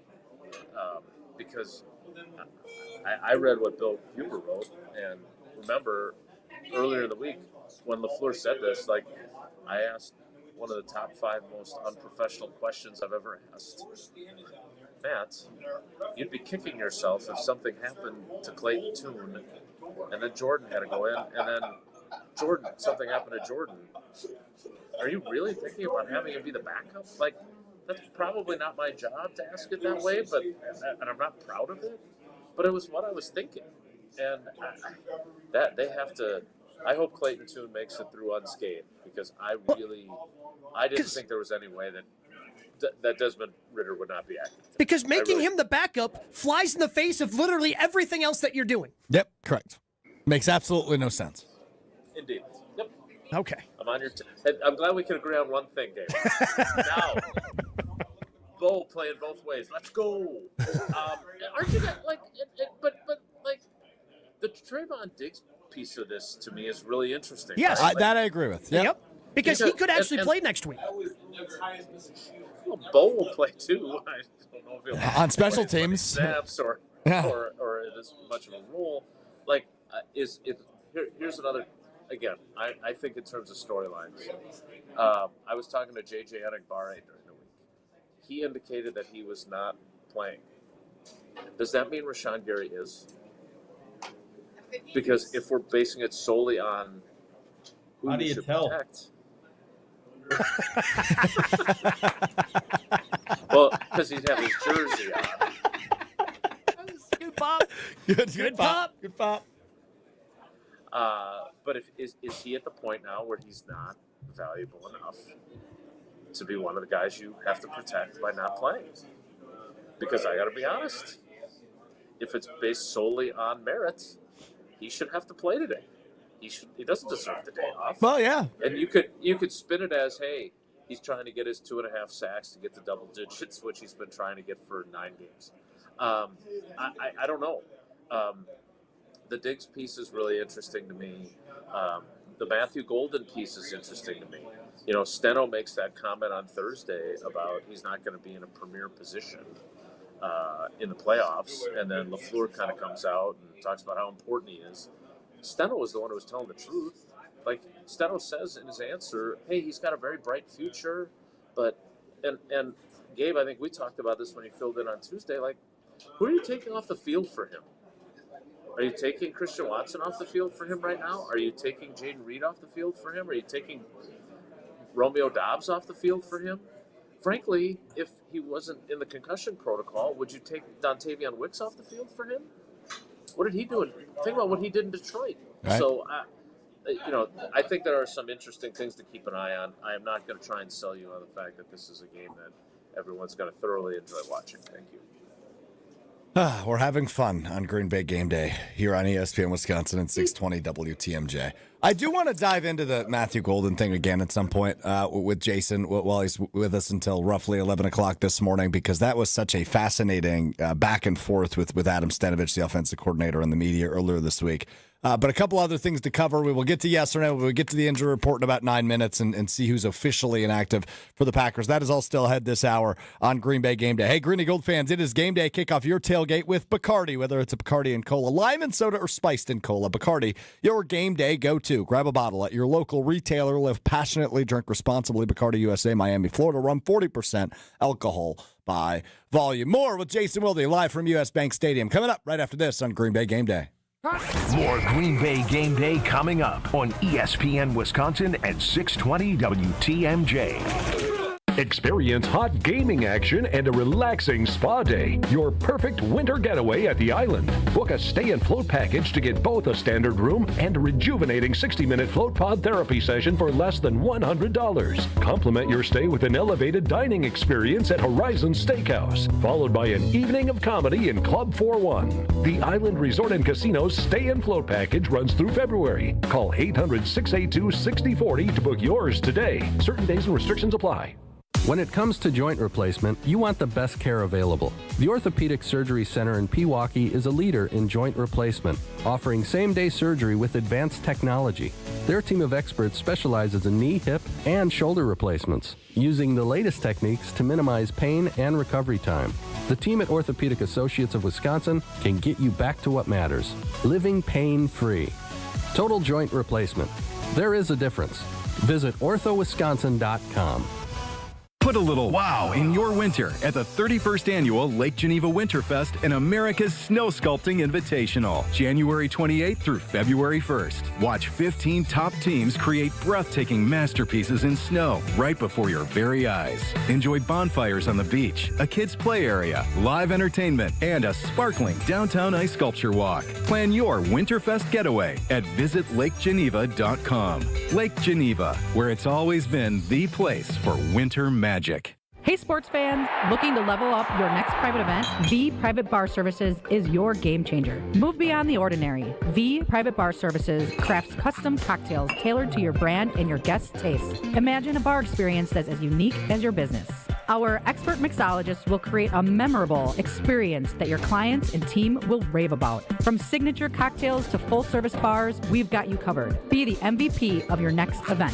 Visit vprivatebar.com to book today. A new exclusive offer with an eligible Bank of America Visa credit card is your opportunity to go from cardholder to ticket holder for the FIFA World Cup 2026. For a limited time, when you're approved for a new customized cash rewards or unlimited cash rewards Visa credit card, you're eligible for a chance to purchase FIFA World Cup 2026 tickets. Learn more today at bfa.com/cardfwc26. What would you like the power to do? Bank of America, proud to be the official bank of FIFA World Cup 2026. Bank of America NA in partnership with Visa. Terms apply. All rights reserved. Wesley Financial Group is not a law firm. I'm Chuck McDowell, founder of Wesley Financial Group. Did you buy a timeshare because they told you it was a great investment? That's a lie. Most timeshares can be bought online for $1. To find out what your timeshare is worth and to cancel it, call us today and we'll send you our timeshare exit kit free with all your options for cancellation. Call Wesley for your free exit info guide. 800-885-3333. That's 800-885-3333. We asked parents who adopted teens to share their journey. There are many times I thought, I can't do this. I mean, what parent isn't worried about? What am I not doing right? What am I not doing enough? And then I realized, wait, that's being a parent. Don't worry about being perfect. I've had around 3 other mother figures in my life, but only one of them has taught me how a mother loves. The greatest reward for me is he makes me better every day.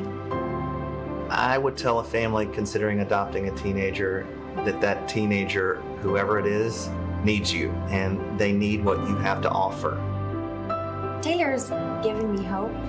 He's our son, and that is what he will always be. Learn about adopting a teen from foster care. You can't imagine the reward. Visit adoptuskids.org to learn more. A message brought to you by Adopt US Kids, the U.S. Department of Health and Human Services, and the Ad Council. Welcome back to Green Bay Game Day, presented by Orthopedic Associates of Wisconsin on ESPN Wisconsin and 620 WTMJ.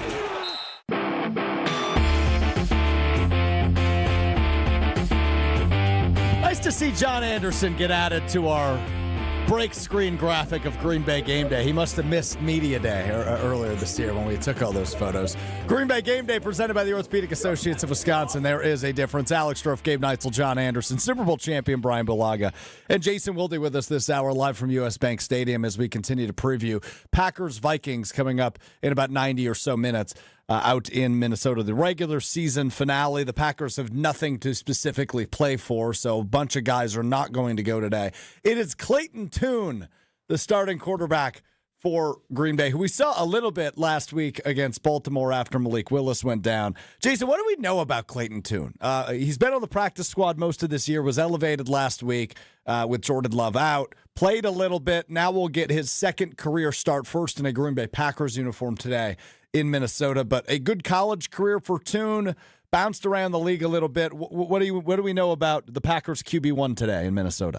Yeah, bounced around in college a little bit too, right? Started at Arizona, transferred to Houston, was teammates for a year with Matthew Golden there. His older brother, who's 12 years older than him, I know there's a lot of Anderson kids, but one of his older brothers played quarterback in North Texas.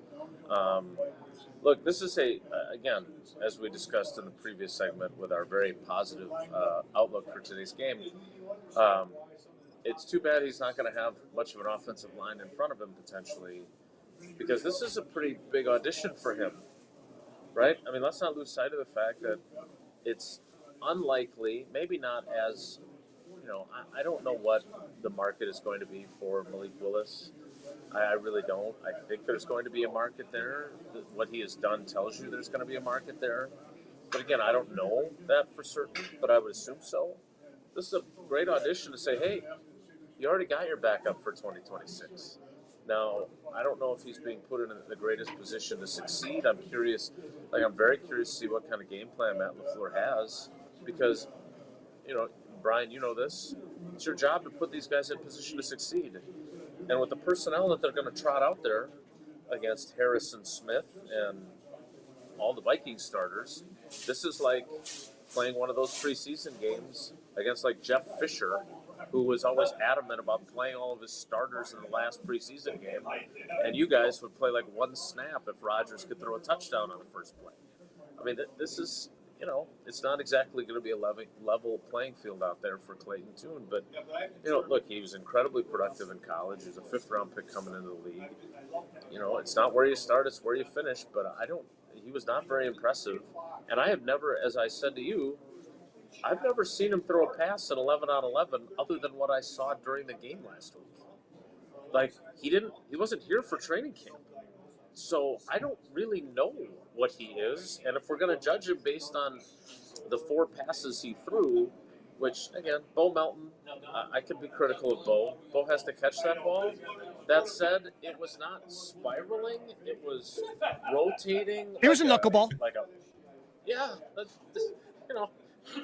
As Bob Uecker would say, the best way to catch a knuckleball is wait for it to stop rolling. I just know John Anderson's got the warm and fuzzies thinking of this being a dress rehearsal for Clayton Tune as the potential backup next year.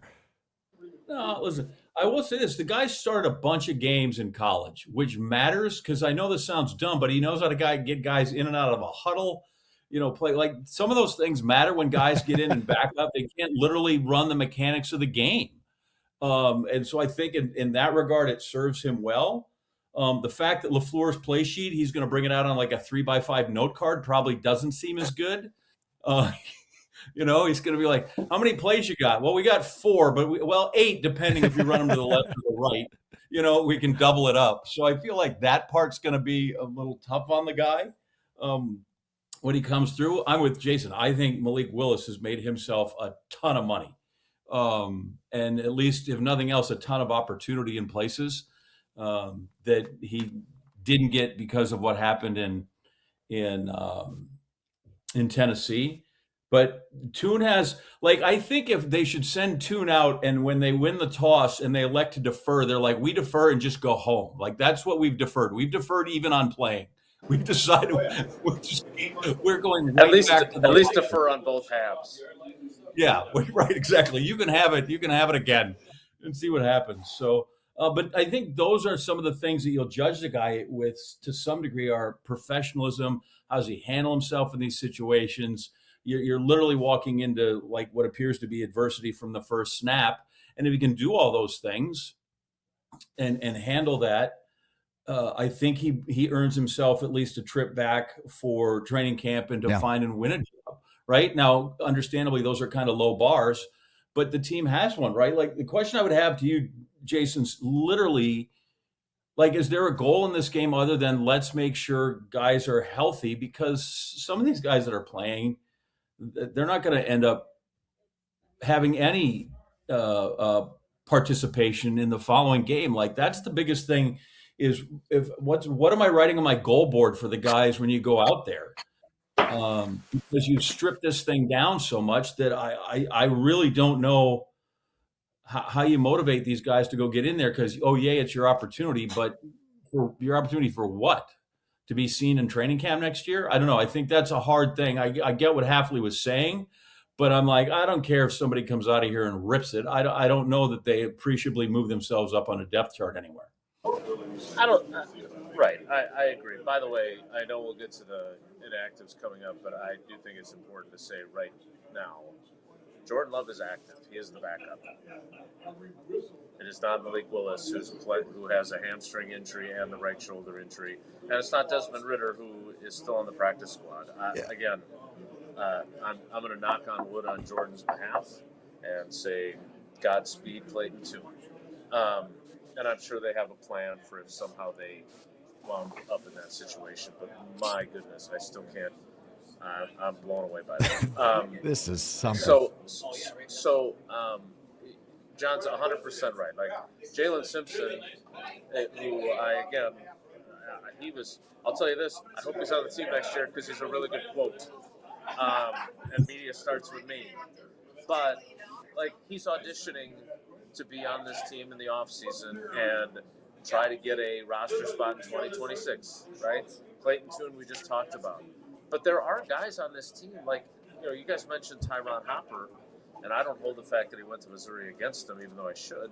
Like, he's a guy that is playing for now and is also getting ready for – Quay Walker has dealt with injuries, right? And they didn't exactly play Tyron Hopper a ton this season when he was out.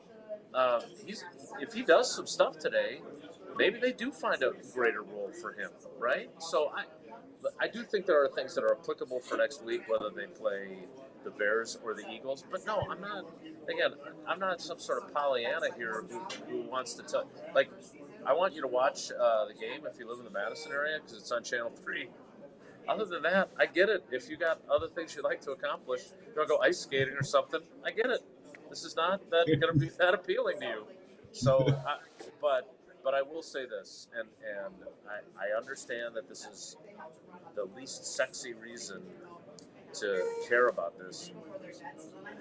This team has been besieged by injuries. Mm-hmm. And while it's going to suck for fans to watch I use the hashtag PackersJV for my post. Like, while that may not be ideal, I'm telling you, we would be. Think about last year, and I firmly believe that Matt LaFleur, if last year's finale doesn't play out the way it did, I think he probably does play guys because he does want to. Everything Gabe you said about the losing streak and feel good about how you're playing and everything else. But and I don't want to swear on the radio, so I'll just say Christian Watson tearing his ACL and Jordan Love banging his elbow and not being able to grip a football scared the poop out of him. And he does not want to see it. He's already seen his best player on each side of the ball be lost for the season. He just had a couple of games back-to-back where he had dudes suffering season-ending injuries one after another.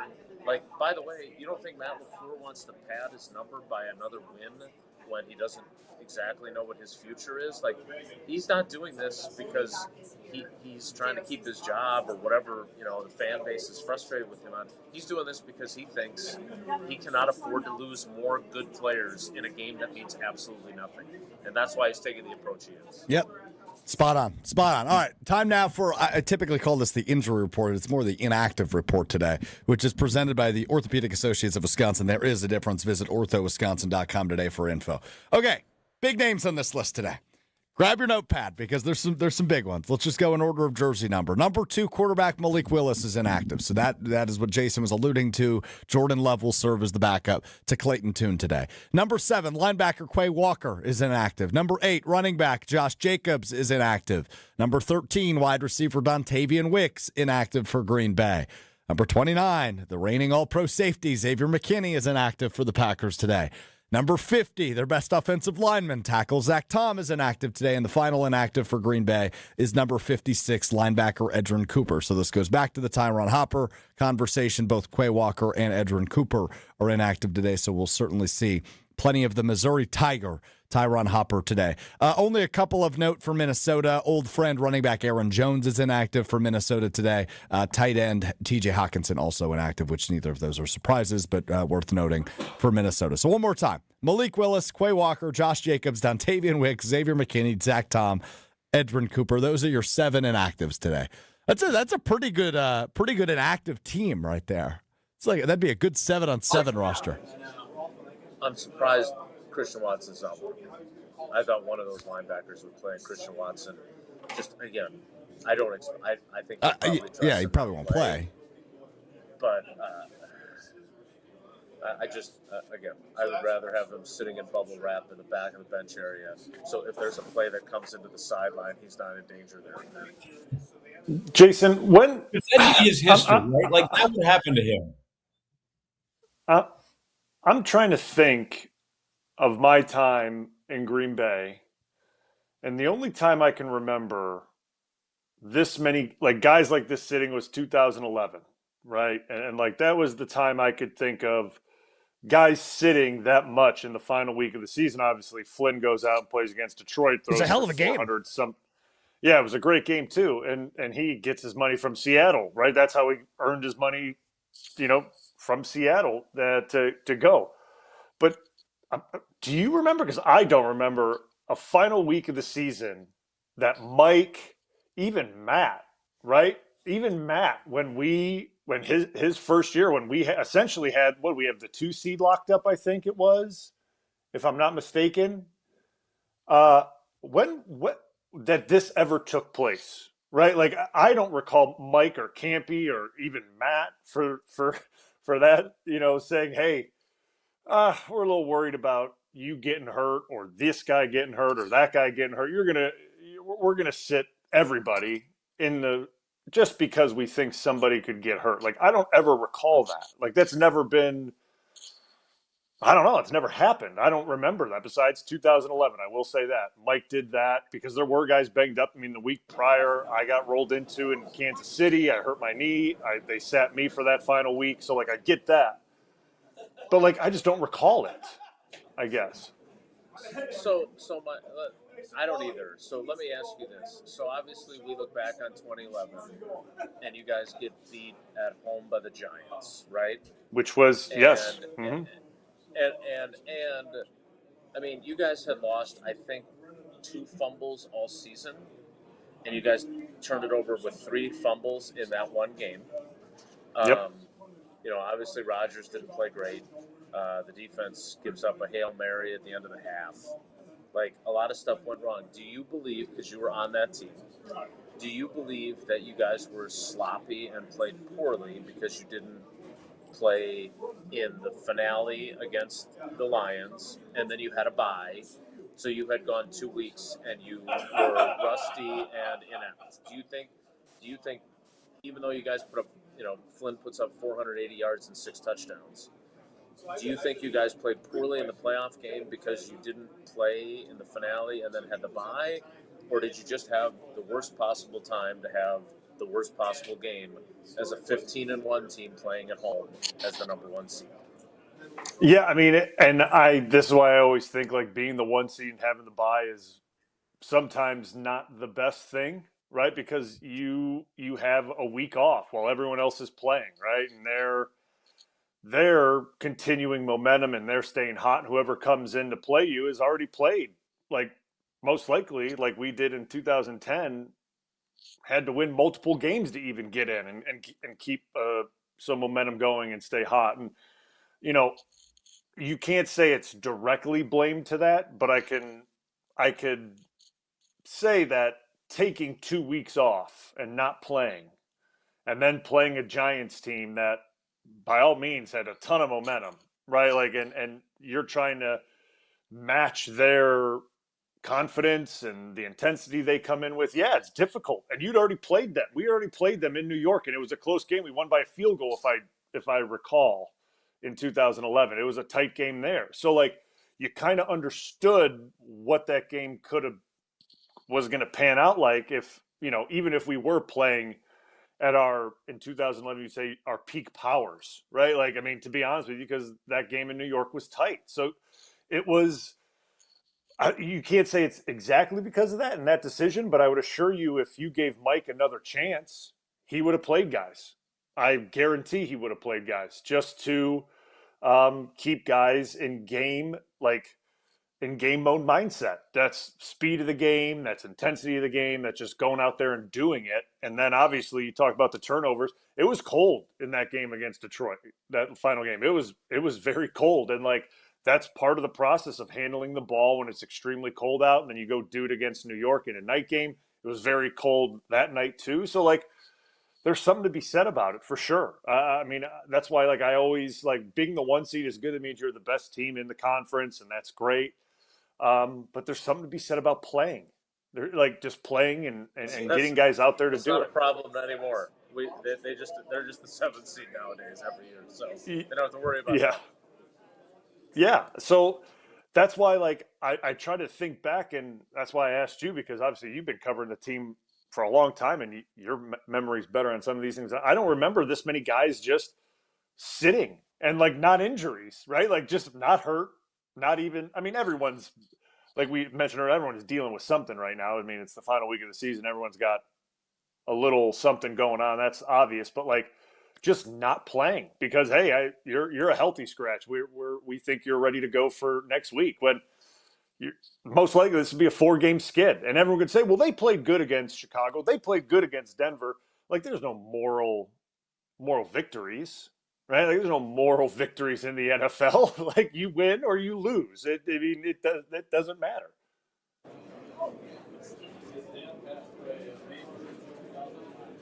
Okay, there you go.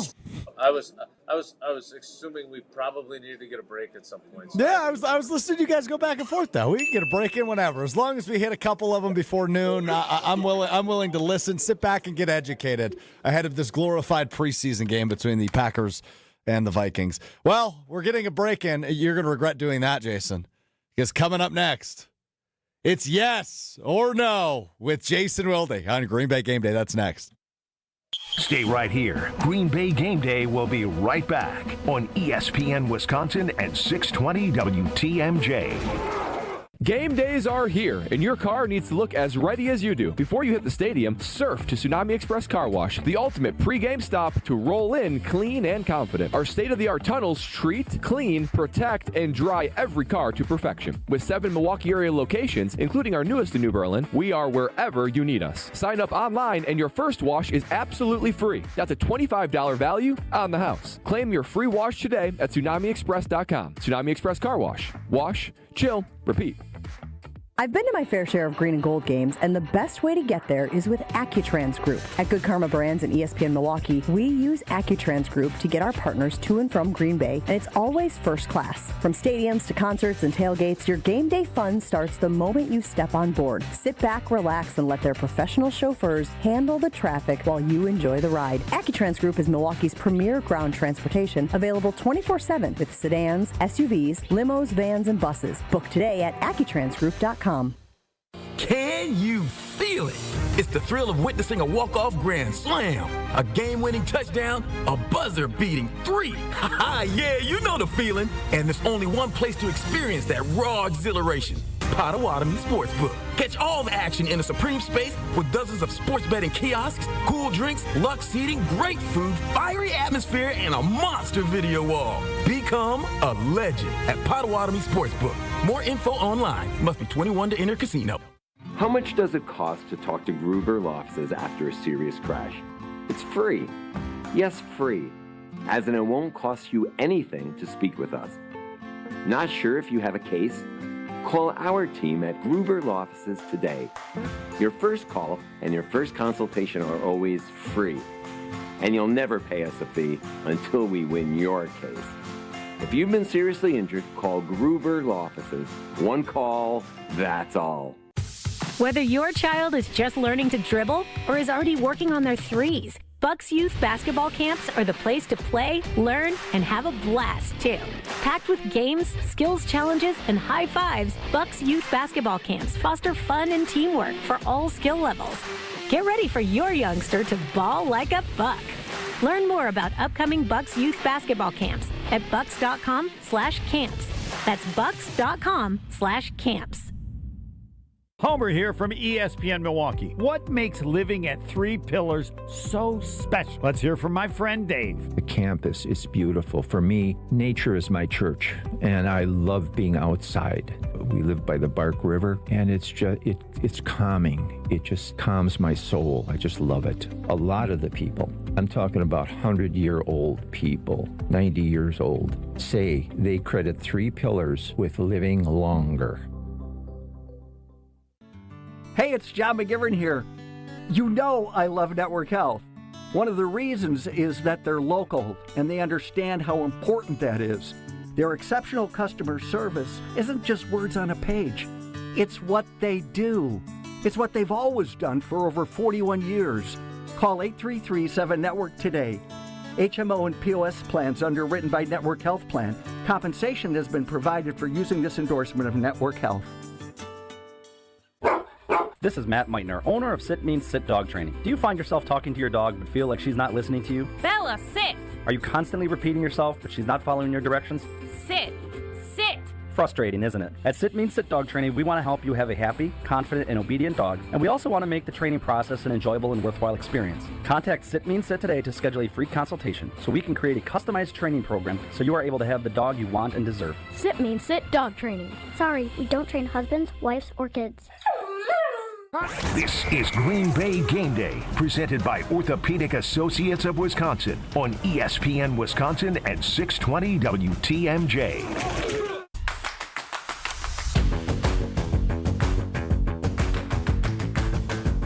Green Bay Game Day is presented by the Orthopedic Associates of Wisconsin. There is a difference. Alex Strouf, Gabe Neitzel, John Anderson, Bryan Bulaga, and Jason Wilde with you here on the Jason Wilde Hour. Jason live from US Bank Stadium ahead of Packers Vikings coming up at noon in the final week of the NFL regular season. We're running way late, which means we're going to do a rapid fire edition of America's favorite game. It's yes or no with Jason Wilde. Will today be the day there are black and white answers from our most respected journalist? Possibly. I think we shouldn't be greedy. Maybe. You would certainly hope so. It's time for yes or no with Jason Wilde. It is indeed time for Yes or No with Jason Wilde here on Green Bay Game Day. Rapid fire edition, though I'm not sure how rapid fire we can do this first question because I'm sure everybody will have thoughts on it. Jason, we, as always, start with you. Yes or no, Matthew Golden's rookie season should be viewed as disappointing? Yes and no. It is okay to say that it's disappointing. At the same time, you know, and look, I understand he's thought the same thing that I'm about to say. Tedderole McMillan has had an awesome rookie year. Emeka Egbuka has had a really, really good rookie year. They both went into teams that either didn't have number one wide receivers or didn't have great top receivers or had guys that have accomplished a lot in this league that got hurt. And the Packers, knock on wood, that's one of the few positions they've stayed pretty healthy at, right? Wicks is out today with a concussion, but since Watson's come back, he stayed healthy. Obviously losing Jaden Reed in week 2. And that's the one thing I would say about this season when it comes to the offense and wide receivers and Matthew Golden. I was completely wrong about how much they were going to miss Reed. I thought that Golden was going to slide into that spot and have a bunch of production. And that did not happen. So it's okay to admit when you're wrong, and I could not have been more wrong about that. I'd be curious what this offense would have looked like with a healthy Jaden Reed all season long. Yeah, me too. Good point by you. John Anderson, Matthew Golden's rookie season disappointing, yes or no? Well, I was listening to the lead, and it says yes or no with Jason Wilde, so I feel like I'm not obligated to answer any of these questions now that I listen closely. Like, I don't even know why I have to be involved in this. What a diva. I have to rename the game now? Yes or no with Jason Wilde and company?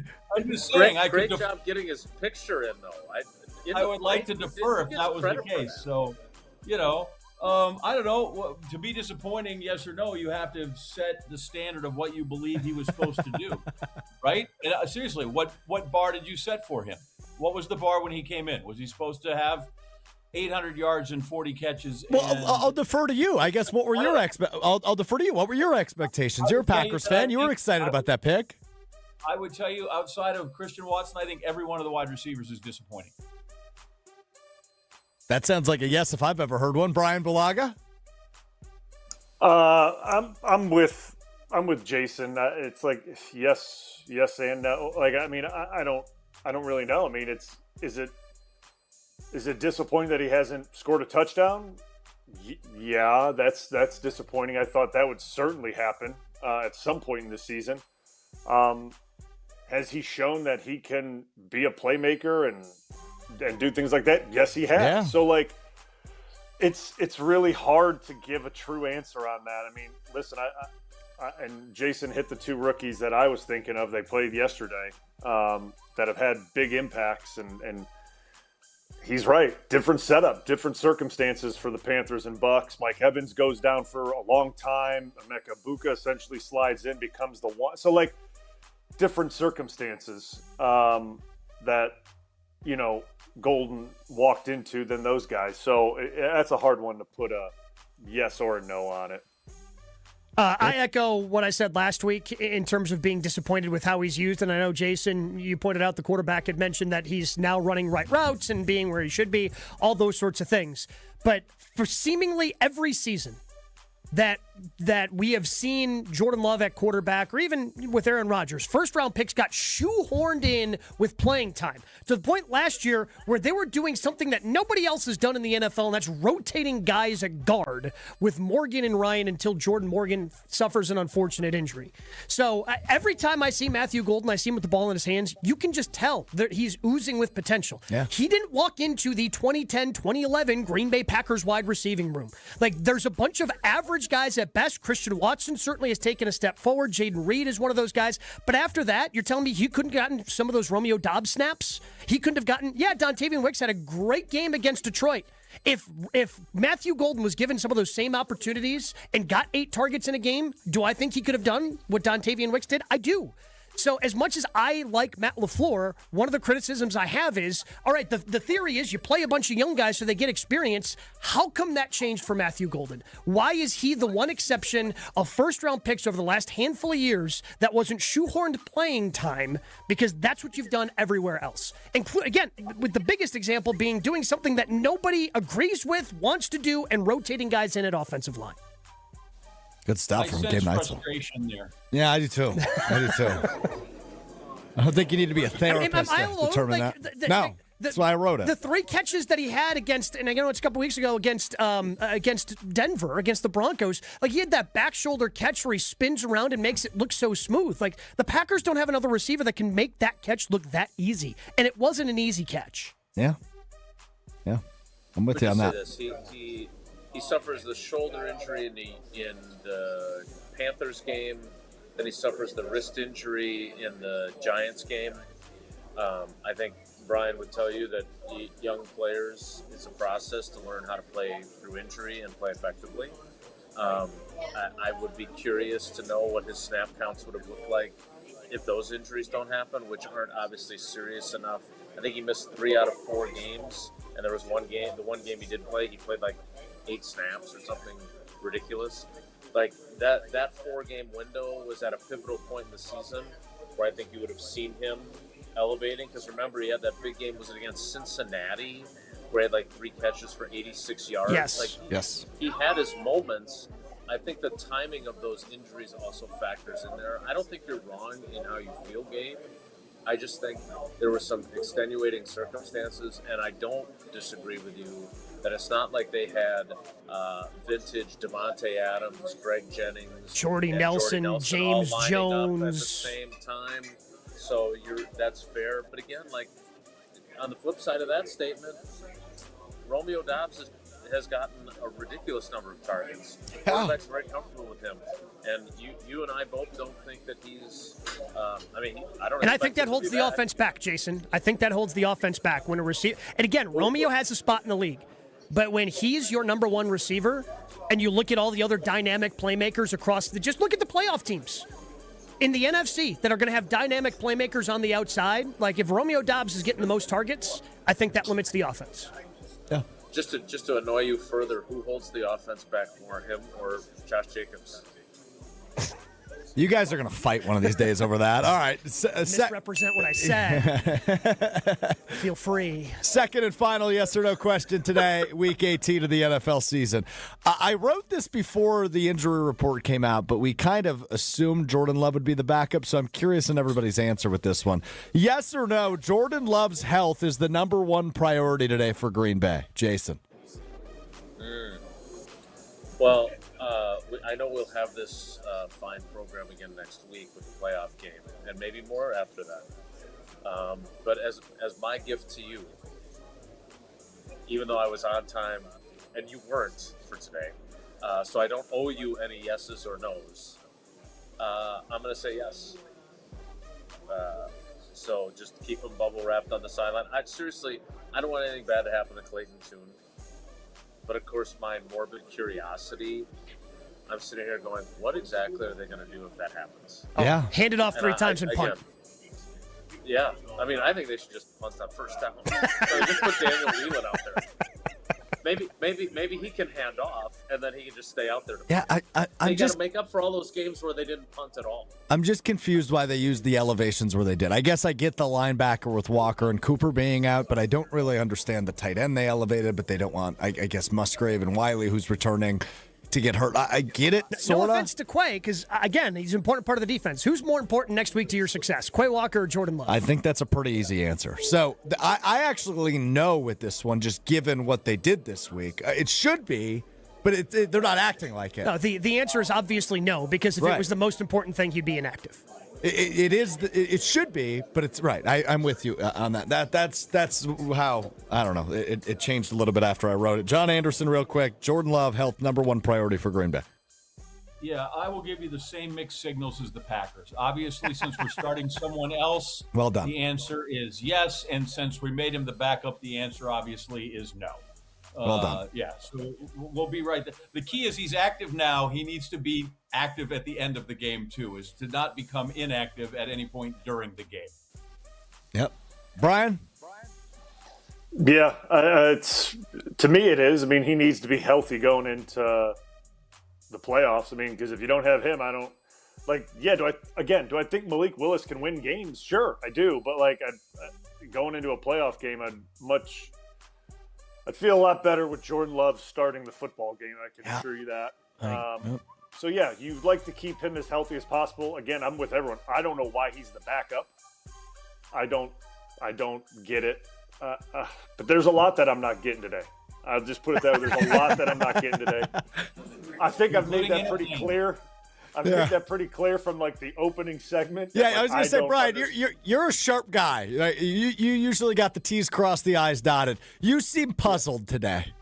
I am. And I'm going to say it because it's my old group. Linemen don't sit because they just to sit. They don't do that wasn't a thing. Sitton played, TJ played, Bakhtiari played, I played, Lindsley played. We played. That was just you play until the coach says, all right, you're good. You're done for the day. You play. And that's why I feel bad for Tune. Who's blocking for the guy? I feel really bad. It's a bad, man, you want him to succeed, but not sure. Just not sure how that's possible. And it's not knocking all the backup guys because, hey, they get an opportunity like Jason said. But they haven't played any games, and you're going against the defense that's super aggressive and good. That's playing the majority of their guys.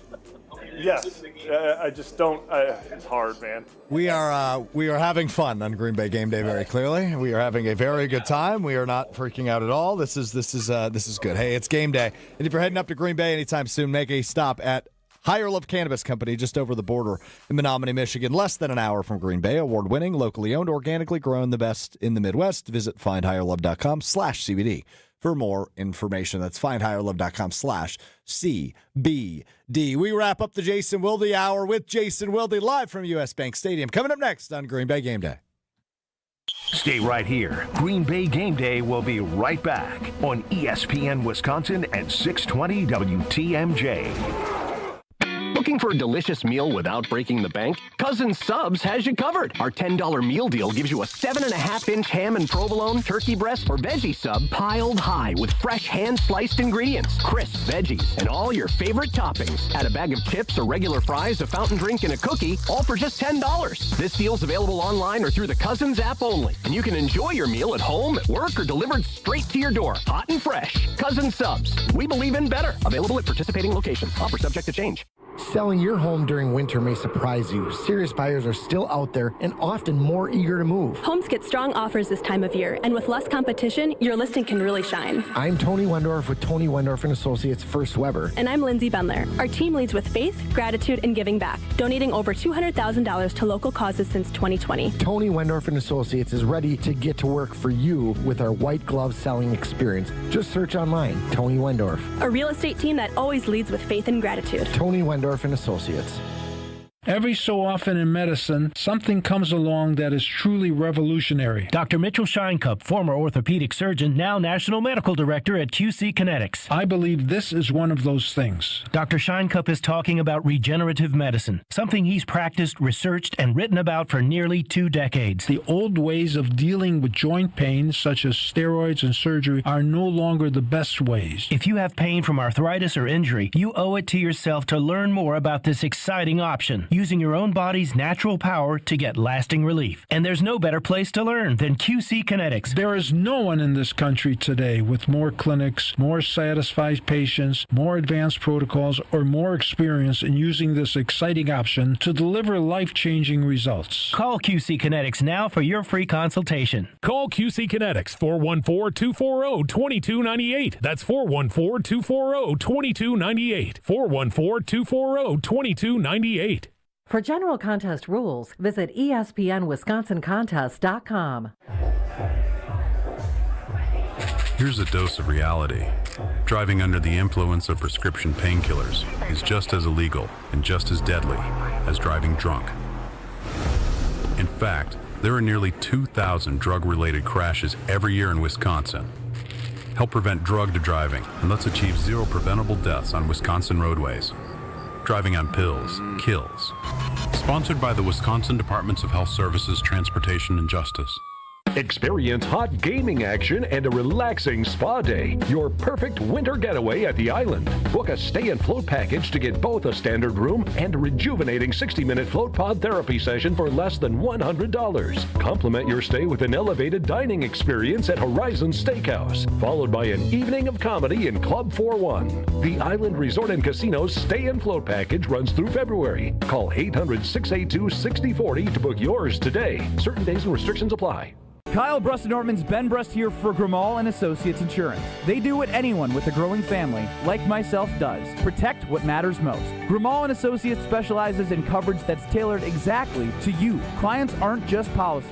They're part of their community. Personalized American Family Insurance back service, expert guidance, and genuine commitment. Grimal & Associates focuses on building trusted relationships and providing peace of mind. The same values they've had for over 30 years in the Milwaukee area. Connect with Grimal & Associates at teamgrimal.com. Do you worry about how much someone drinks? Do you feel neglected or unloved? If you answered yes to any of these questions, you are not alone. Al-Anon and Alateen can help. Call 1-866-200-0223 or visit alanon.org/help. You're listening to Green Bay Game Day, presented by Orthopedic Associates of Wisconsin on ESPN Wisconsin and 620 WTMJ.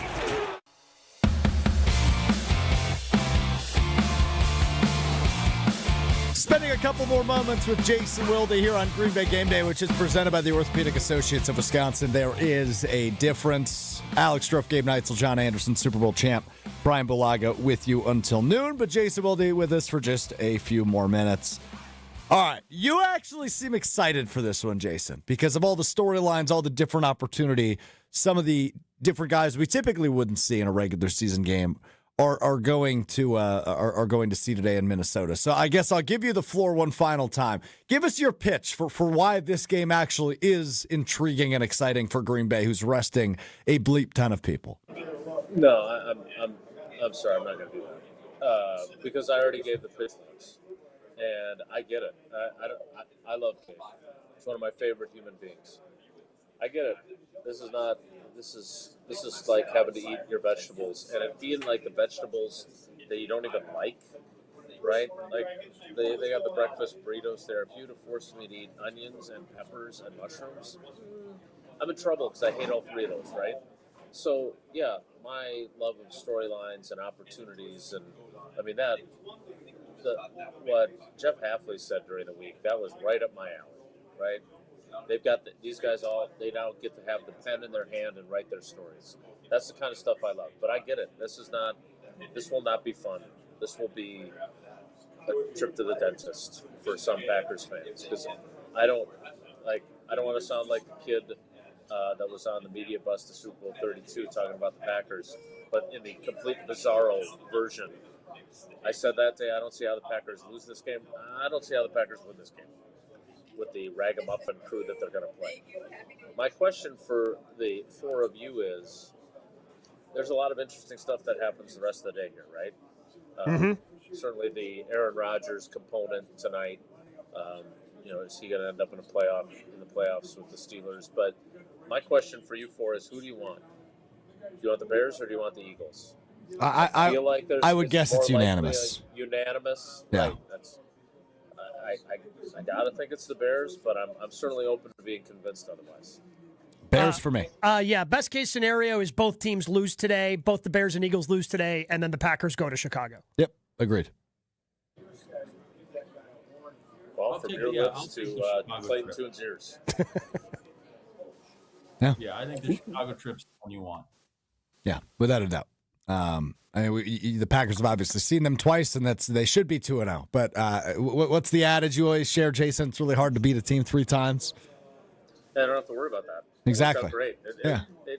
Matt LaFleur playing chess when the rest of us are playing checkers. Yeah.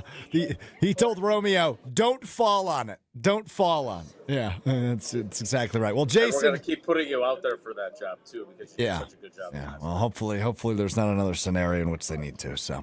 We will see, though. All right, Jason, great job as always this season. Good news is we still have at least one more, but hopefully like 4 more of these to do the remainder of the way. We will talk to you next week. Wild Card Weekend, whether it's in Philly or Chicago on Green Bay Game Day, and I will talk to you later today on Green Bay Game Night. Thanks, buddy. Thank you for your service, boys. We appreciate you. All right, take care. Be good. That is Jason Wilde live from US Bank Stadium in Minnesota ahead of Packers Vikings, about 50 minutes away from kickoff in Week 18 of the NFL season. Hour 3 of Green Bay Game Day has a whole lot to get to in the next 50 minutes, and we will do it as Hour 3 begins right after this on Green Bay Game Day. We're back with Green Bay Game Day after this on ESPN Wisconsin at 620 WTMJ. You've already put in the work. Now there's a way to make it count towards your degree. At Lakeland University, your work and life experience can earn you college credit, helping you finish faster, saving time and money. With flexible evening and online classes, plus multiple start dates, Lakeland fits your life. Study 100% online at one of our 6 locations across Wisconsin or on our residential campus in Sheboygan County. Customize your degree to fit your life, your goals, your future, without missing the moments that matter, at work or at home. Your experience matters here. Lakeland University. Experience it your way. Is back pain slowing you down? When it comes to spine care, you need specialized expertise. At the OAW Spine Center, their orthopedic care specialists provide the highest level of care for everything from herniated discs to spinal fusion. They start with the most conservative, non-surgical treatments like physical therapy and injections.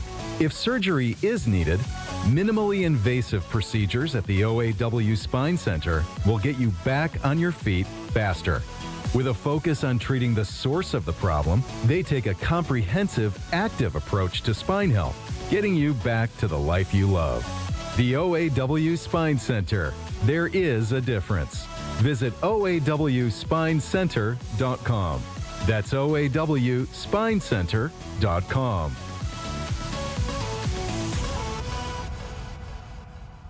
Is mud calling a timeout on your ride? A Tsunami Express car wash membership is your winning play. Get unlimited washes, fast lane access, and free vacuums every visit, all for less than $1 a day. With 7 Milwaukee area locations, including the newest spot in New Berlin, keeping your car in prime time condition is a total touchdown. Whether you're tailgating, heading to the stadium, or just cruising around town, make sure you roll up looking like a champ. Become a member today at TsunamiExpress.com. Tsunami Express Car Wash. Wash, chill, repeat.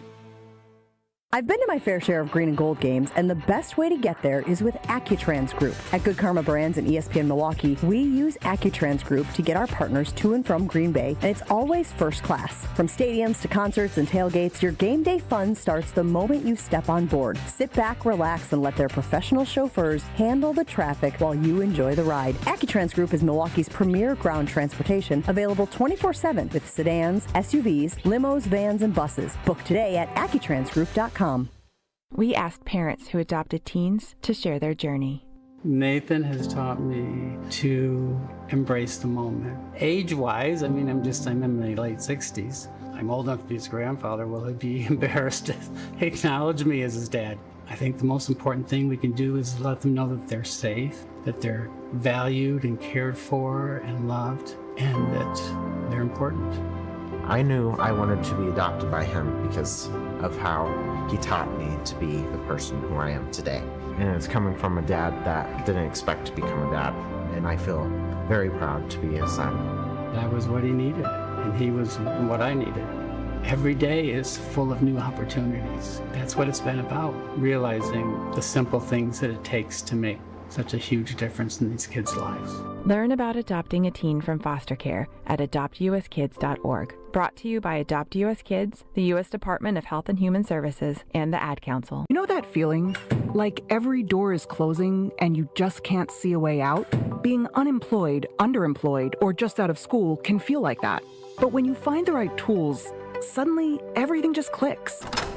FindSomethingNew.org offers resources that help develop new skills that can position you for careers in today's growing industries, from healthcare and manufacturing to cybersecurity and alternative energy. Find your path to a new career at FindSomethingNew.org. A message from the Ad Council. Gabe Neitzel here. Catch Jen, Gabe, and Chewy mornings 7 to 9 on 94.5 ESPN, WKTI, and WKTI HD, Milwaukee. A locally owned Good Karma brand station. It's finally game day. Willis, another dart, another catch. It's Watson for the touchdown. Willis, 2 strikes, and right back at you. Green Bay has life at home. And the countdown to kickoff starts now. Willis pulls, Willis runs, Willis scores. Touchdown, Green Bay. This is Green Bay Game Day, presented by Orthopedic Associates of Wisconsin. There is a difference. Now broadcasting live from the Gruber Law Office's One Call That's All studio at the Avenue in downtown Milwaukee. Here's Alex Strouf. Green Bay Game Day presented by the Orthopedic Associates of Wisconsin. There is a difference. Hour 3 ahead of Packers-Vikes, the final game of the regular season. Week 18 in the NFL. It's a sexy one today for the Packers, who are playing effectively nobody. Oh boy, oh boy, oh boy. Alex Strouf, Gabe Neitzel, John Anderson, Super Bowl champ Bryan Bulaga, hanging with you here on ESPN Wisconsin at 620 WTMJ. A ton of scenarios still exist, none that are super fun in the NFL today, other than maybe the Sunday night football game. It's Packers-Steelers. Old friend Aaron Rodgers looking to punch his ticket. It's win and you're in on Sunday night football. The winner of that game will win the AFC North and host a playoff game next week as the 4 seed in the AFC. Pittsburgh 9-7. Baltimore the win over Green Bay last week, even the record out at 8-8. So the winner will be 9-8 and host a playoff game in the AFC. That's the only win you're in scenario today. But a couple of scenarios the Packers are keeping an eye on. The Bears and Lions play at 325. The Eagles and Commanders also play at 325. A Bears victory over the Lions solidifies Packers-Bears at Soldier Field next week. A Bears loss and an Eagles victory over Washington would result in, for the second straight season, the Packers heading to Philadelphia to play the Eagles. We just talked about it very briefly with Jason, Gabe. I want to start with you, though. It is totally, I would imagine we're all on the same page. definitely would rather go to Chicago and see the Bears wild card weekend than to Philadelphia for the second straight season. Yes? Yeah, because the way that defense, while the offense certainly is a mess, and they were fortunate, I think, to escape Buffalo with a victory last week for the Eagles, that defense for the Eagles is playing at such an incredibly high level. The Bears don't have a side of the ball that operates like that Eagles defense does. It's one of the best in the league. You can move the ball against the Bears, as we saw the Packers be able to do just a couple of weeks ago. Yeah, that Philly is the better team of those two because of their defense, and going there, facing that defense once again. The Packers would be dogs in that game, whereas the early line, DraftKings came out with an early line. If they go to Chicago, they would be favored by 1.5. Which is hilarious to me. But yeah, if Jordan Love is healthy and can get on a little bit of a roll, I think he can definitely go to Chicago and get a victory. Although I'm not really ruling a victory out anywhere, to be honest with you. I still have belief the Packers can win a playoff game or two, even without Micah Parsons, even without Tucker Kraft. But you need some nice breaks, and Jordan Love needs to be on his A game. John, I'll go to you, and then I want to get the player perspective from Brian, as the Packers, after their game in Minnesota, will kind of await to see where they head. But John, it's got to be Chicago. You want to beat up on the little brother one more time? I guess I don't see anybody as a little brother. I mean, it's nice, but they've shown they're a different squad for sure, and they're capable. And I don't know how much wind did you put in their sails with the loss in Soldier Field. No matter how dramatic that was, and the 5 thing. I'll be honest, I'm still emotionally unavailable to speak about that. So we'll just say that we did a lot for their psyche by making them win that game. And I don't know if you guys recall, I said here, right? I just don't want the stupid game always to come down to the last possession, which it always does with these clowns. Yeah. So that still worries me. And there's something about the Eagle game. While I agree with you, yes and all, something about the Eagle game that I feel like we've been hammering at that rock enough that maybe it finally breaks.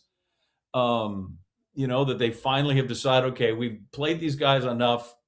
We played them in Lambeau. We've lost twice there. We've went to Brazil. Like, we finally have figured out a way to crack the code on those guys. So there's something about some part in there that says to me, if they have to go to Philly, that's not a disastrous result of the two. I just would prefer the Chicago thing, because, and this is leading into Brian, and I'm sure where you're going to with some degree, Alec, is that just like it's still going to be their first playoff football game in a while. And I think that takes a minute to, and maybe, who knows, maybe they get some jitters out in 4 minutes and they're fine. But I do think that those stakes make it a little different. And Philly's pretty tested in that. The Packers are pretty tested in that, successfully, some successful. But the Bears have right now, really nobody on that roster that's experienced that. So, ideally, I'll take Chicago, but I'm not thinking it's ruinous to have to go to Philly.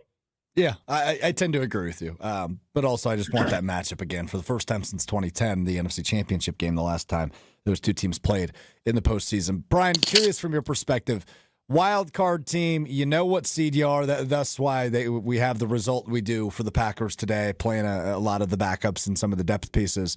We'll start in Minnesota. But once this game wraps in Minnesota, the Packers will await to see who their opponent is, as those two other games are at 3:25 to determine where they're traveling next week.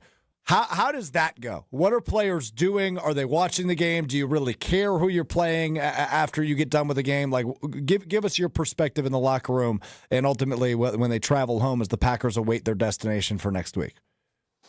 Yeah, I mean, I think they'll certainly watch the games and have an interest in it. And I think the players know who they match up better with, right? Like, as a team, they already know who they prefer to go against from an individual standpoint, right? Like, from a matchup standpoint individually. They've played both teams already this year.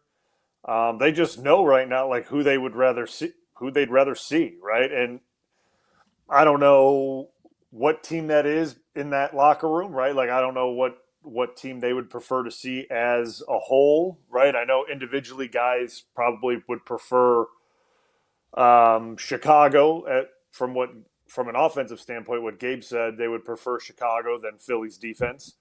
But at the same time, I would guess that they'll probably get Lane Johnson back for the playoffs, if I had to take a guess. And for some reason, when Lane Johnson comes back on that offensive line for Philly, they just play a million times better, and they're able to run the football. And that's our issue right now, is stopping the run, clearly, from last week. And I just feel like you go to Philly and he's back and they feel that momentum and they win this week and they're the 2 seed, and they're going to run the football, and they're going to run it, and they're going to run it, and they're going to run it. And to me, that's my biggest concern. I feel like Green Bay can stop or at least handle Chicago's run game better. Like, that to me that's my opinion on it. Then if Philly somehow gets their run game going, I don't know. That's like a stopping a boulder rolling downhill. Like, at least that's my opinion on it. And if it's me, I'm wanting to go to Chicago again.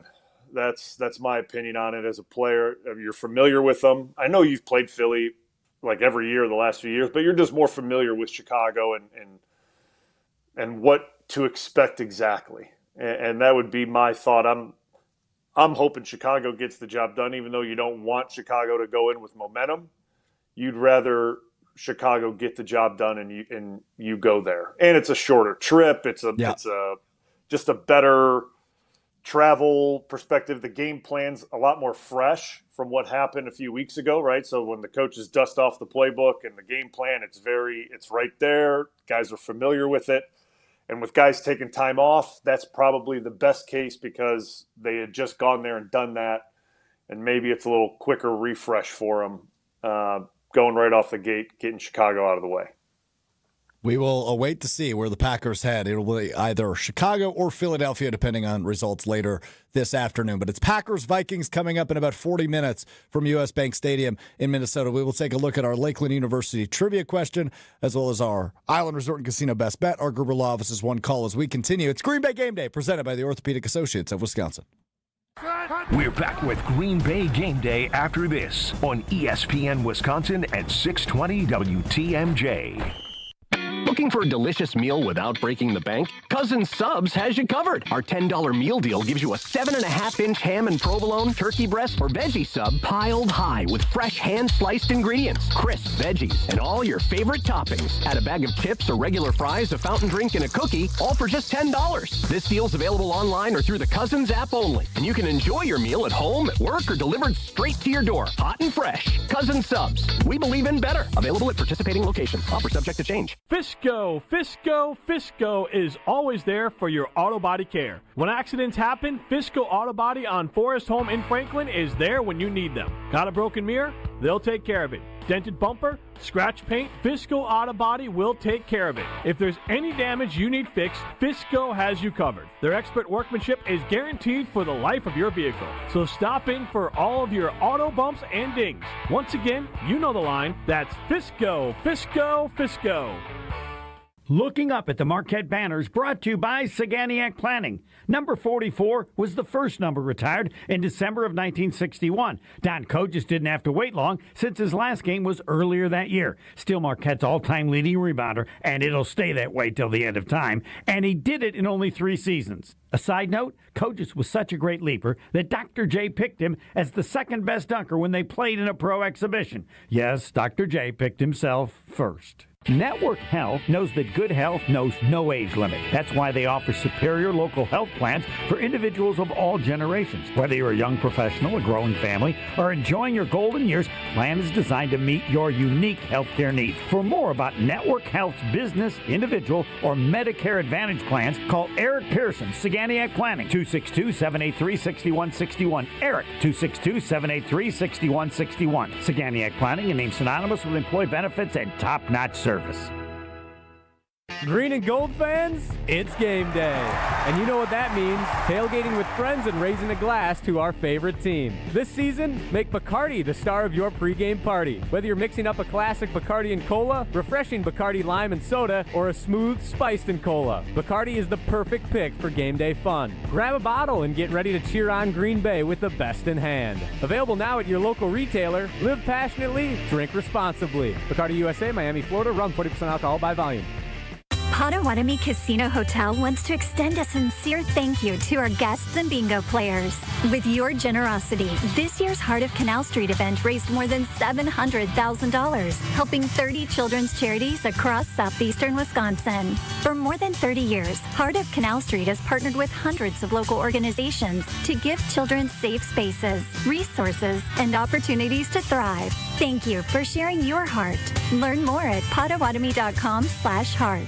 It pretty much hurt doing anything. I couldn't ride a bicycle. You don't have your life because you don't have your mobility. So when Patrick heard about QC Kinetics and their non-invasive regenerative treatments for pain, no waiting, he called them immediately. There's no downtime. There's no rehab. That was the tipping point for me. I didn't have to take any drugs. I didn't have to rehab. Before considering surgery, check out QC Kinetics all-natural treatment options that restore and repair damaged joint tissue in your knees, hips, shoulders, and back. If you have knee replacement surgery, and then the knee is not yours, and there's no guarantee that that's going to be successful. QC Kinetics. Patients around the country are raving about the results. They're getting back their mobility, taking back their lives with no downtime, no drugs, and no surgery. Don't wait. Call QC Kinetics today for your complimentary consultation. Call QC Kinetics, 414-240-2298. That's 414-240-2298. 414-240-2298. You're listening to Green Bay Game Day, presented by Orthopedic Associates of Wisconsin on ESPN Wisconsin and 620 WTMJ. Green Bay Game Day presented by the Orthopedic Associates of Wisconsin. There is a difference. Continues right here on ESPN Wisconsin and 620 WTMJ. I'm Alex Strouf. He is Gabe Neitzel. He is John Anderson and the Super Bowl champion, former Packers right tackle Bryan Bulaga with us as well here on Green Bay Game Day. All right, Brian, I want to get your reaction to the number one line today as warm-ups continue in Minnesota. You ready for this? Here we go. Left tackle is Jordan Morgan, which is something to keep an eye on today. The left guard is Lasita Smith, who is elevated from the practice squad. The center is Jacob Monk, who just hasn't really been able to crack it at all, but he will start at center today. The right guard is this year's second-round pick, Anthony Belton, and the right tackle is who they traded for late in the offseason, not Micah Parsons, but Darian Kennard, who was traded for from Philly. So Morgan, Smith, Monk, Belton, Kennard is your starting offensive line today for Green Bay. Your face kind of says it all, but curious on your reaction as you hear that lineup for the first time. Yeah, I mean, obviously Morgan at left tackle, that's probably the one thing offensively that I'll watch. Yeah. That'll be worth, really tuning into. This is the position he said he's wanted to play, that he's slotted into play. Will essentially have every opportunity to play next year, right? And it's against Minnesota starters. So that'll be what I'm paying attention to. Obviously, pre-snap, I'll be watching Monk and how he kind of controls things, because Minnesota throws a lot of different looks.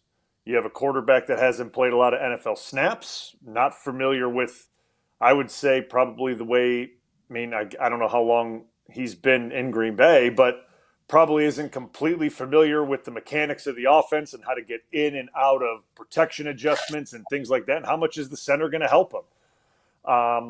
Center normally is able to help out a lot on those things by helping with change protections and pointing things out and identifying things. So that'll be something I watch too. But overall, elevate someone from the P squad to come start in Minnesota, not really great timing on that. I mean, just being honest, Kennard's obviously played a lot of ball for Green Bay. In Denver, he played a lot. Obviously, he was in KC for a long time. So, that's a little bit of veteran experience that you feel decent about.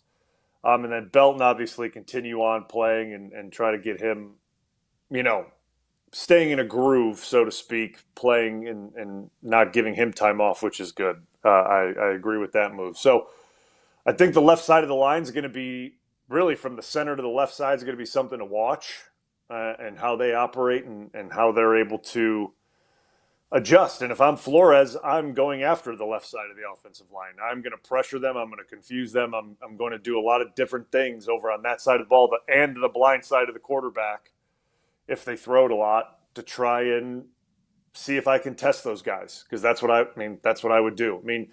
obviously Belton is a young guy. You're going to test him, and obviously Kennard isn't a normal starter. You'll obviously, you'll test them all. Yeah, right. But if you're going to focus somewhere, you're focusing on from the center over to the left tackle, where you're really going to heat things up and bring different looks and pressures. Good opportunity for Jordan Morgan, as Brian alluded to there. Rasheed Walker is a free agent, unrestricted, at the end of this season. They likely won't re-sign him. He'll get maybe starter money, I would assume, somewhere else, maybe similar to what happened with Josh Myers this past offseason. But you draft Jordan Morgan to start at left tackle, well, he's certainly going to have the opportunity both today and next season. Go ahead, John.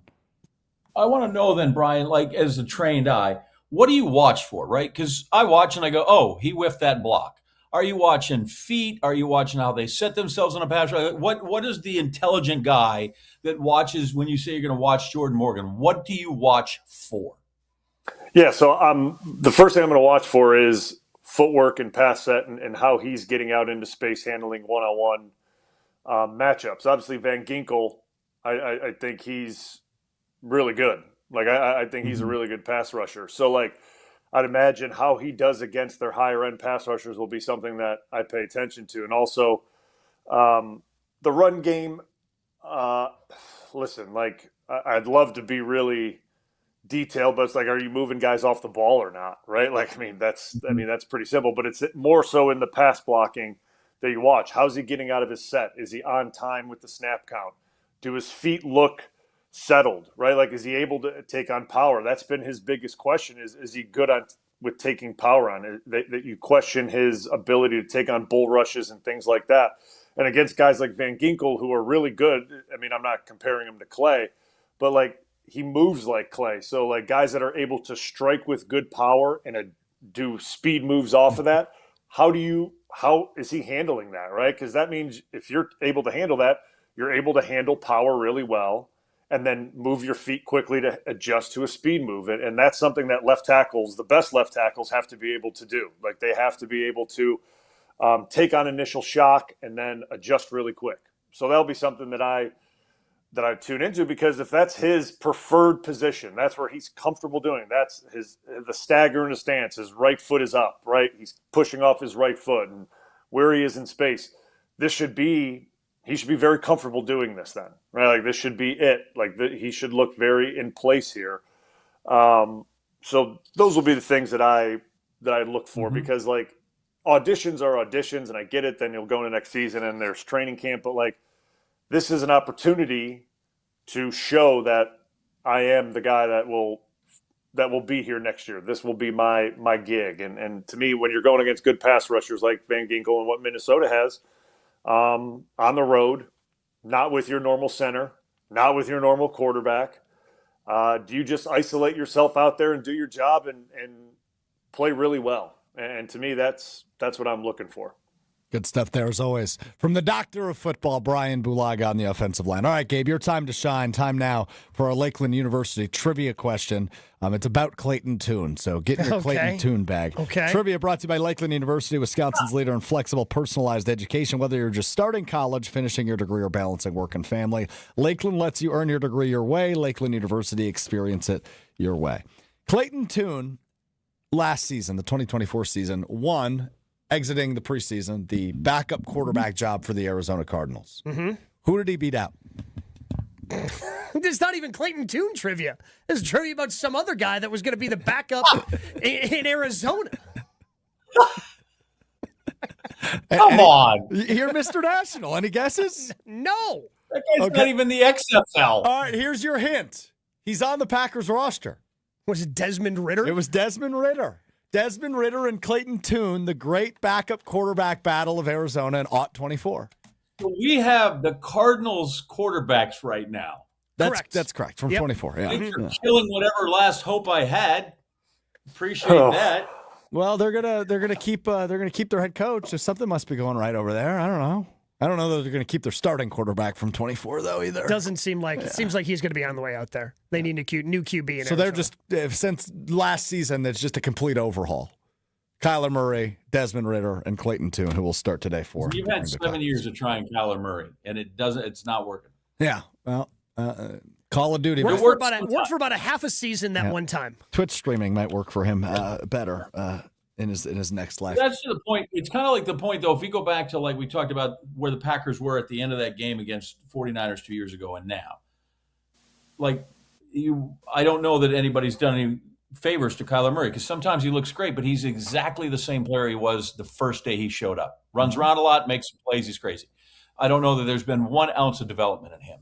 And I say that not because I'm obsessed with the Big Red, but that's what the Packers need to do, right? I think they do that. And as Gabe said, he thinks Jordan Love's a better player than he was against the Cowboys. And I look at how much better Malik Willis is than the version they got from Tennessee. And so I think, in that case, when we talk about LaFleur and what he's doing, like I think guys have gotten better under him, at least quarterback-wise.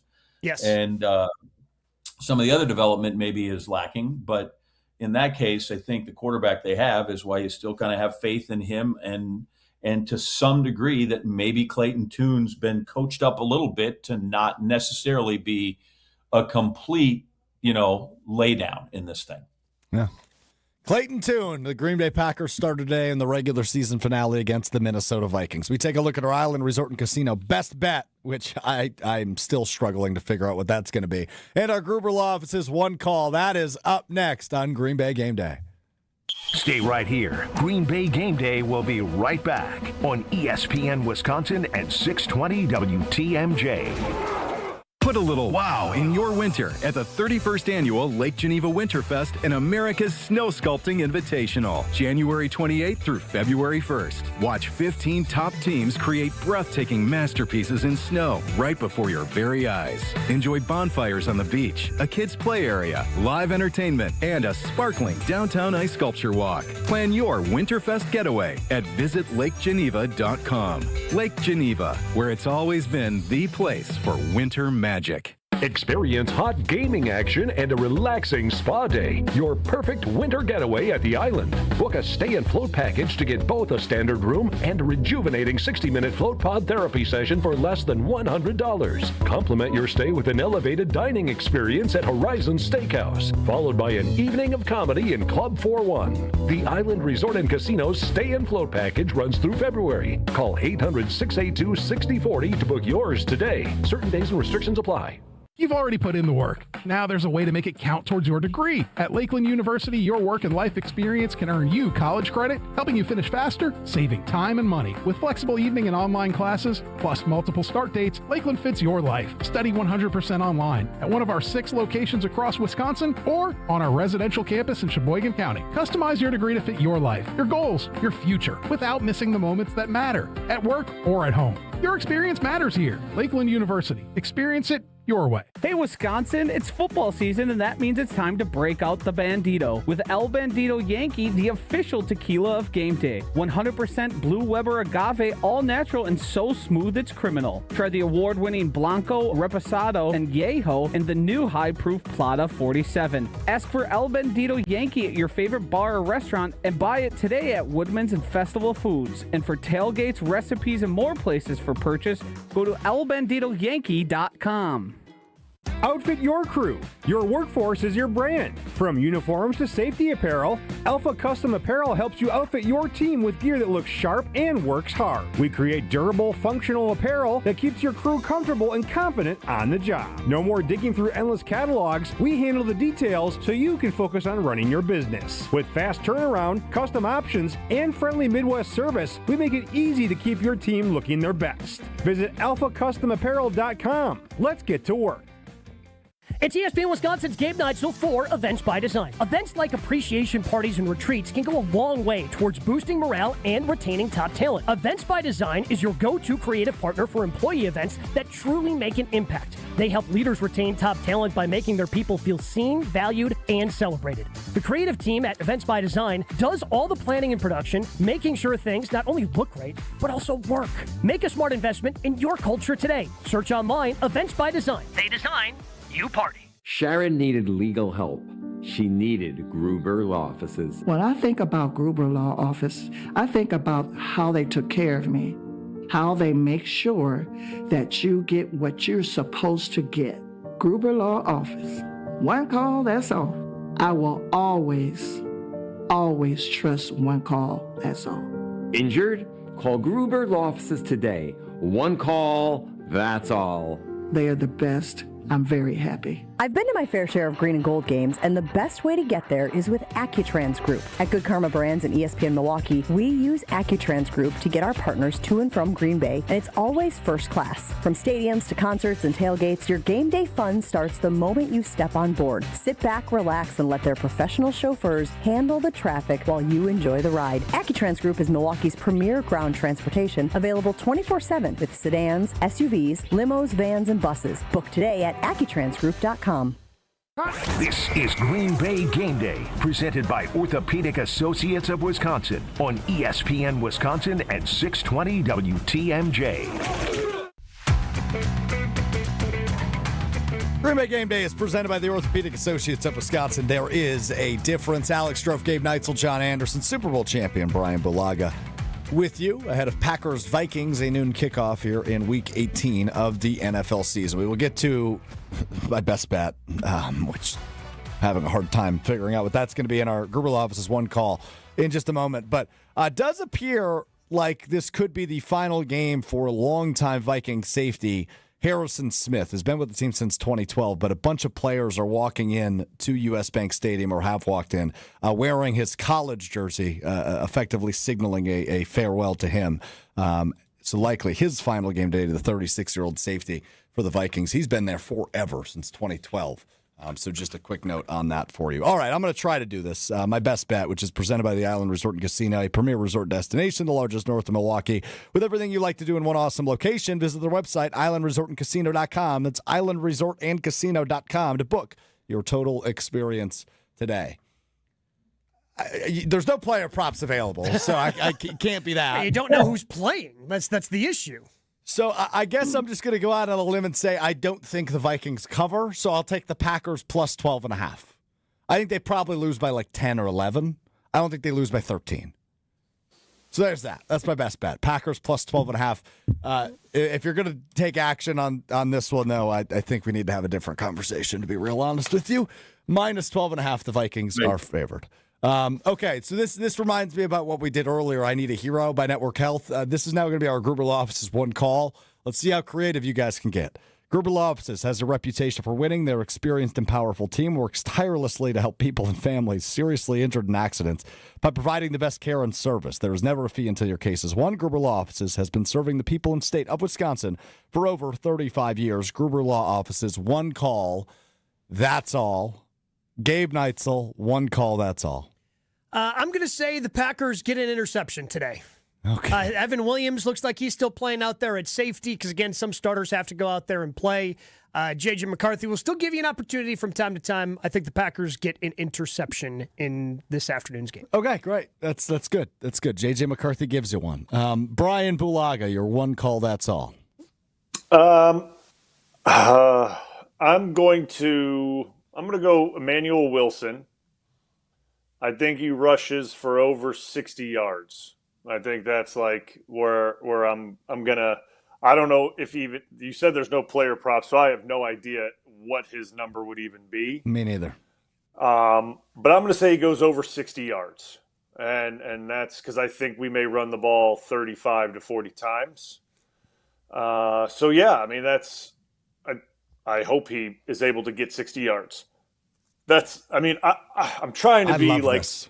I'm trying to be positive. I'm trying to like find something that I can go off. And like, I think Emmanuel Wilson, kind of like John talked about a few segments ago, is a good football player. I think he's a good back. Let's hope this offensive line can create something for him and he can get going a little bit. All right. I like that. Now, I've noticed our boldness has gone down quite a bit ahead of this on one interception, 60 rushing yards. These are good from what we usually say in this segment. This is fun. John Anderson, Gruber Law Offices, one call.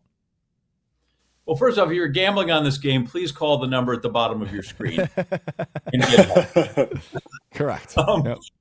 Or somehow you weren't able to wager on high lie or Swedish harness racing or something.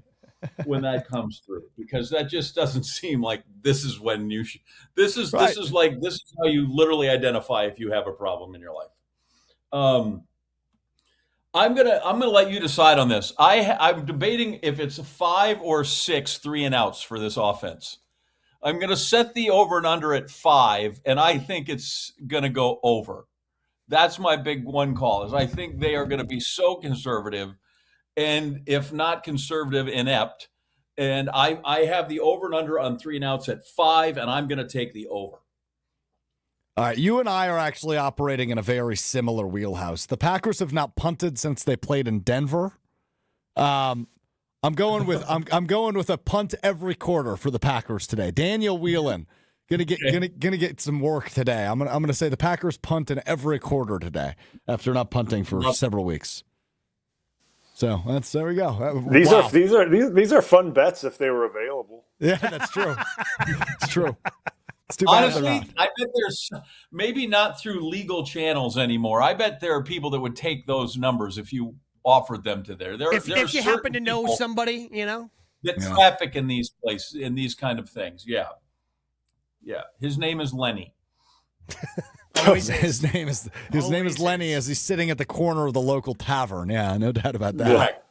Very good. All right, final thoughts at a Packers-Vikings, the final game of the regular season. The four of us back with you next week, 3 hours before wherever the Packers play Wild Card Weekend. But it's the final time we will give our final thoughts on a game in the regular season. And this one's weird. More weird thoughts as we wrap up Green Bay Game Day right after this. Stay right here. Green Bay Game Day will be right back on ESPN Wisconsin and 620 WTMJ. When you're injured, you want quick, specialized care, not a long ER wait. The orthopedic care specialists at Ortho ASAP treat fractures, sprains, strains, sports injuries, and more right away. With on-site x-rays and expert care, Ortho ASAP gets you back on track faster. Open 7 days a week with locations in Brookfield and Pewaukee, it's more affordable than the ER. Walk in, get treated, and get back to life. Ortho ASAP. There is a difference. Visit orthowisconsin.com. This is Matt Meitner, owner of Sit Means Sit Dog Training. Do you find yourself talking to your dog but feel like she's not listening to you? Bella, sit! Are you constantly repeating yourself but she's not following your directions? Sit! Sit! Frustrating, isn't it? At Sit Means Sit Dog Training, we want to help you have a happy, confident, and obedient dog, and we also want to make the training process an enjoyable and worthwhile experience. Contact Sit Means Sit today to schedule a free consultation so we can create a customized training program so you are able to have the dog you want and deserve. Sit Means Sit Dog Training. Sorry, we don't train husbands, wives, or kids. Adopt US Kids presents What to Expect When You're Expecting a Teenager. Learning the lingo. Jelly. Jelly adjective. Jelly is a shorter, better way to say jealous. As in, Chloe, I am like so jelly of your unicorn phone case. You don't have to speak teen to be a perfect parent. Thousands of teens in foster care will love you just the same. Visit adoptuskids.org. Brought to you by the U.S. Department of Health and Human Services, Adopt US Kids, and the Ad Council. America is kept safe because the Army National Guard responds, protects, and supports our nation when it needs them most. The Army National Guard responds to disasters such as wildfires and floods. They protect us with missile defense, cybersecurity, and civilian support teams for chemical, biological, and radiological hazards. Be there for your community and your country. Visit NationalGuard.com to learn more about part-time service. Sponsored by the Wisconsin Army National Guard. Aired by the Wisconsin Broadcasters Association and this station. I think it's just vapor. Vaping is safer than smoking, isn't it? There's really not even that much nicotine in them, right? One vape pod has as much nicotine as one pack of cigarettes. My kid knows it's dangerous. 5.4 million American kids vape, and most think it's harmless. Get your head out of the cloud. Talk to your kid about vaping. Visit talkaboutvaping.org. That's talkaboutvaping.org. Brought to you by the American Lung Association and the Ad Council. I slept in a lot of different rooms, different beds, but none of them really felt like mine. I spent 14 years in foster care, mostly in group homes. And I never had much stuff because I always had to be ready to move. Why get things if you just have to let them go? There are more than 100,000 children in foster care waiting to be adopted. The Dave Thomas Foundation for Adoption is working to help find them a forever family and a permanent home of their own. Now I have my own room with walls that tell my story. I love hanging out in here. I play dress up with my sisters and I sing and make videos. But the best part, knowing I'll always have a place to go and a family that loves and supports me. If you have room in your home or your heart, see how you can help at davethomasfoundation.org. Tom has been a teacher for over 40 years. One day, I think one of the students had asked the question and he didn't remember the answer. And I also noticed that he was letting his class out earlier than they were supposed to let out. I was really starting to worry. Levi and I talked about how it would change our lives, but he was there beside me. When something feels different, it could be Alzheimer's. Now is the time to talk. Visit alz.org/ourstories to learn more. A message from the Alzheimer's Association and the Ad Council.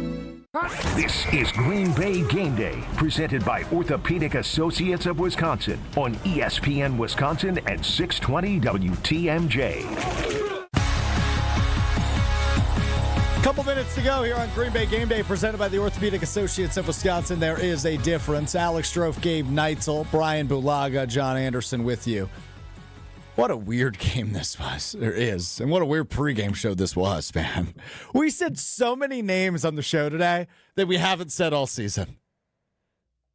In fairness, some of those names haven't been on the roster all season. Trayvon Diggs, Lacita Smith. Like, I'm convinced Jalen Simpson is like from Shawshank. I think he's a figment of our imagination. I don't know that he actually exists. I don't either. Here's the thing. The Packers Dufresne made him up. The Packers made 23 roster moves this week.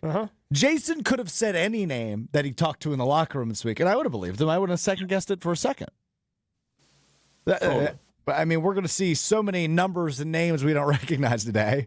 Luckily, we got a little preview of Clayton Tune at the end of last week against Baltimore.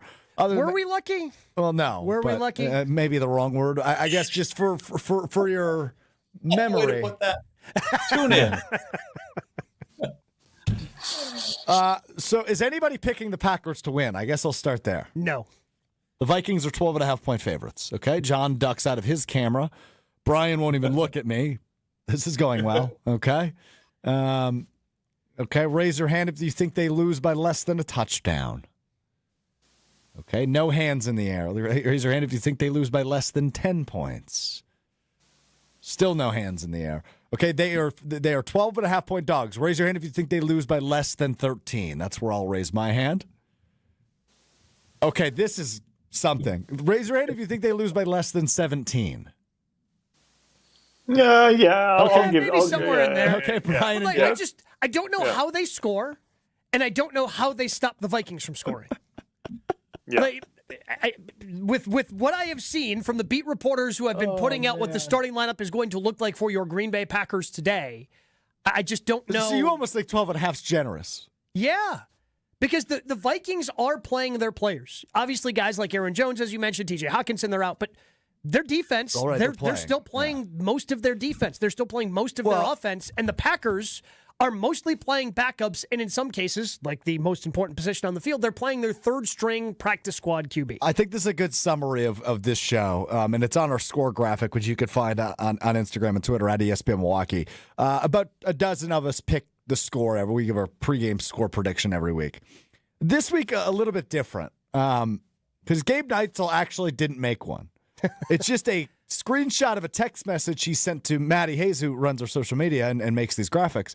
And he just said, do I have to, in terms of predict the game? I thought it was a fair question. And that was ultimately your score prediction, is do I have to? Ben Brust, 0-0 is what he picked. He basically punted on that as well. Yeah, so I respect it. That's good. I also respect it. And Tausch also with a screenshot of a text message says, the Vikings 27-12, but on to Chicago or Philadelphia. So we will see. All right, Packers, Vikings coming up in just about 5 minutes from U.S. Bank Stadium. And, of course, the Packers will wait to see who their opponent will be next week in the wild card round of the playoffs. They'll either head to Chicago to take on the Bears or head to Philadelphia to take on the Eagles. Whoever winds up as the second seed in the NFC, and that comes down to those 325 games. I'm back with you after the game, unfortunately, on Green Bay game night with Mark Tauscher, Gary Ellerson, and Jason Wilde. And the four of us back with you next week, 3 hours ahead of the wild card game for Green Bay as they take on either the Bears or the Eagles. Enjoy the game, You can vent, you can talk about it, and we will preview the wild card matchup despite not knowing who it will be on Green Bay Game Night coming up after the game. This has been Green Bay Game Day on ESPN Wisconsin, 620 WTMJ. We're back with Green Bay Game Day after this on ESPN Wisconsin at 620 W.